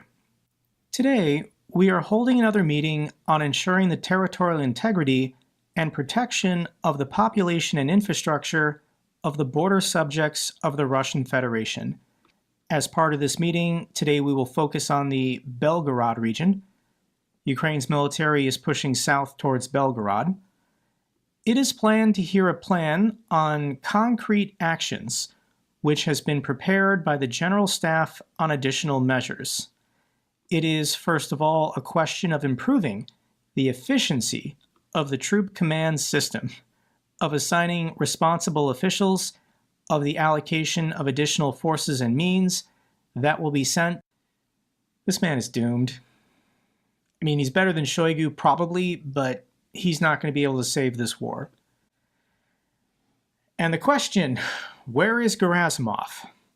I don't like speculating anymore about Gerasimov because people have cried wolf so many times in the last 2.5 years. There's been so many unconfirmed reports of Gerasimov's imprisonment, his death, his firing. But I think with Kursk, this is the end. I think with Shoigu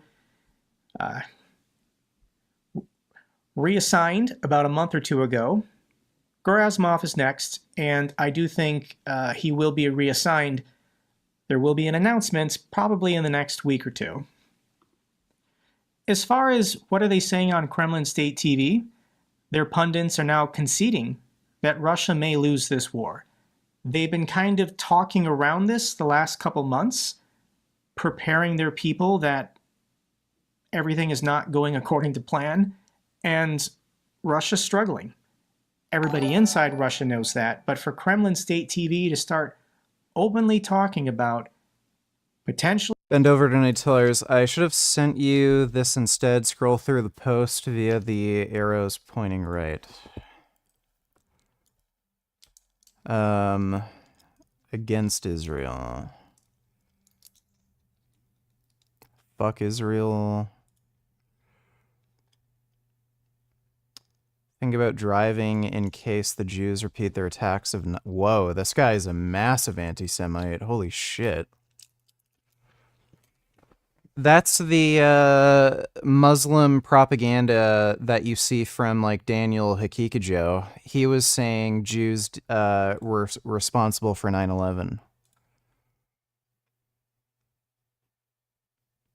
Jesus.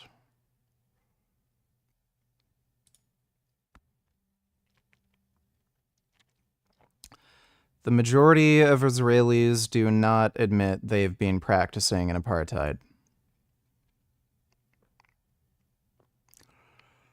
Being anti-genocide doesn't make you a Nazi. Well, he's not anti-genocide. He's pro-genociding the Jews.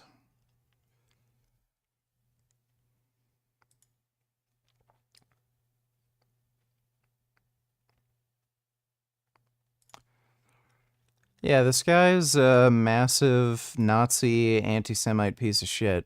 Thanks for that donation, Ben. Actually, they might not win this war. Putin is trying to prepare his people for less than the complete objectives of the SMO being achieved.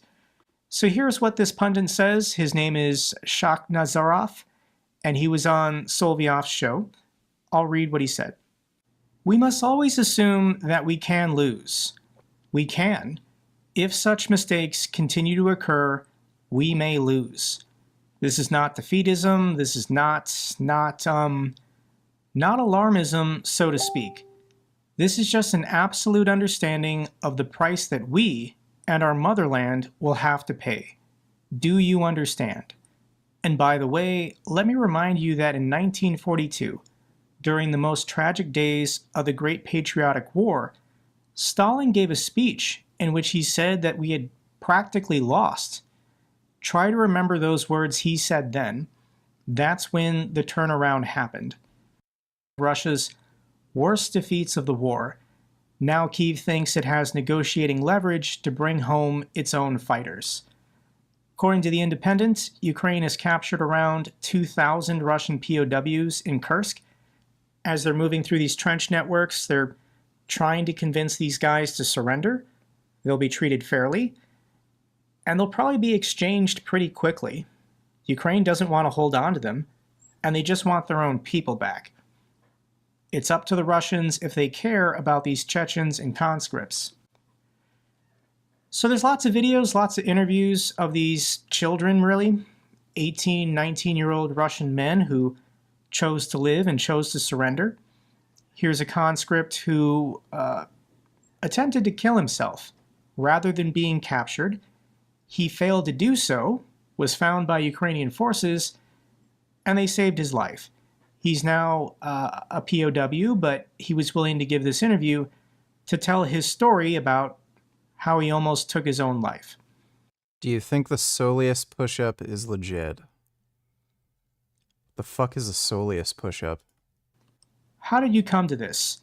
He then says, I got the grenade. He said, let's do it. So he was trying to commit suicide with a comrade using a single grenade.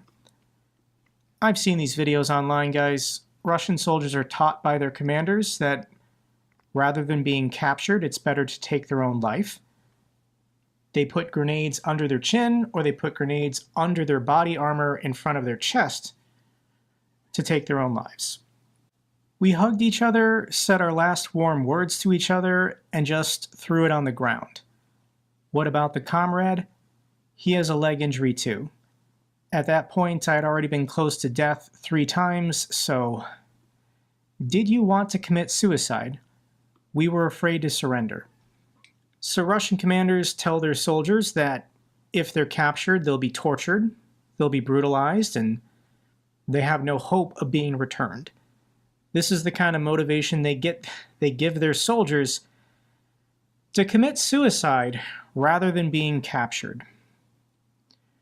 We didn't know what would happen here, but with the way things are now, I only can thank you for saving my life, for healing me. Who gave you first aid?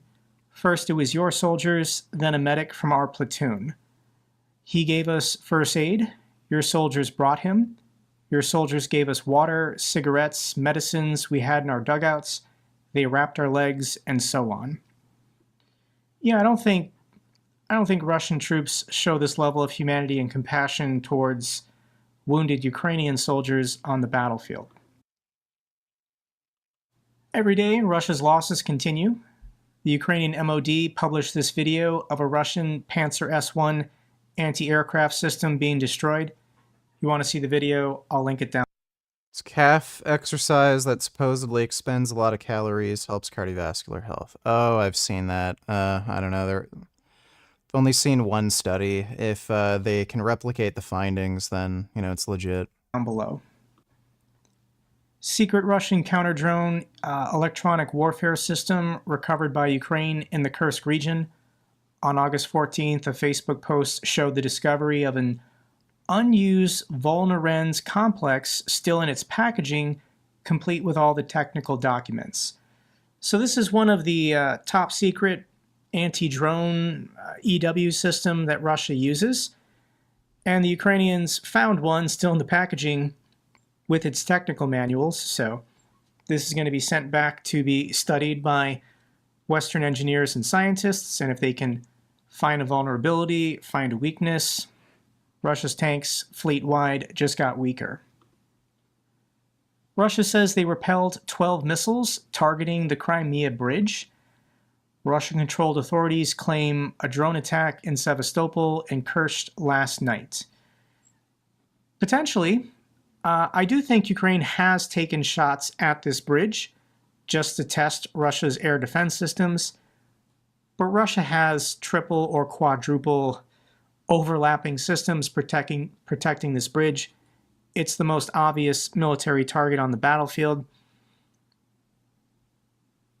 So Russia was able to protect it last night, but there's always tomorrow. There's always next week. I do think eventually this bridge is coming down. Major power outage hits the far east of Russia. This is in Vladivostok, and they're without power for some reason. This is nowhere near the war zone. Russia is just collapsing everywhere. Their rail network, their utilities, their dams and bridges and infrastructure. It's only going to get worse by this winter. Russian food suppliers warn of price hikes up to 40%. Suppliers of bread, dairy, chocolate, and beer in Russia have informed retailers of impending price increases of up to 40% over the next month. In a single month, 40% increases. Kadyrov got his hands on a Tesla Cybertruck and then mounted it with a machine gun. These are I wonder if Elon Musk had anything nice to say about that, since he is a fucking fascist. Called technicals. I'm not going to play the video. I'll link it down below if you want to see Kadyrov being an idiot, but yeah, it'd be nice if Elon Musk said something negative about this. I'm a long-time viewer of UVG, before 2016.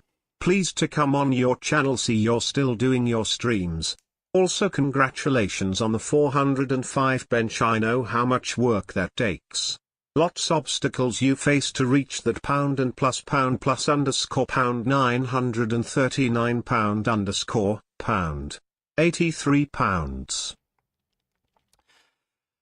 Well, thank you. It was 410, but thanks. Appreciate the donation, David. Condemn this, but you know, if Elon Musk has nothing to say about this, then that's a tacit endorsement of his trucks being used by the Russian military for absurd propaganda stunts. Let's get to the good news for Ukraine. Ukraine exports over 64 million tons of cargo through the Black Sea corridor over the last year. So the grain deal fell apart. What are these? This is the American equivalent of a Storm Shadow or Scalp cruise missile. I'm sure the United States has a lot of them. I think the White House was waiting for F-16s to arrive. More F-16s will be coming soon. And nobody would be talking about this unless basically the decision was already made. I do think Ukraine will receive these JASSMs. These are 370-kilometer range cruise missiles with Ukrainian fence used to specifically share this video. All right, well, that is all good news. I am very fucking tired, though. I worked out, barely ate anything, uploaded a video, and did a stream. So it has been an extremely long day, and I'm gonna have to go to sleep. But, if you guys haven't watched it yet, check out the video I made about Asmongold. Just uploaded it 4 hours ago. But big thanks to everybody who donated on Streamlabs. Really appreciate it. And I'll see you all tomorrow. Sweet dreams.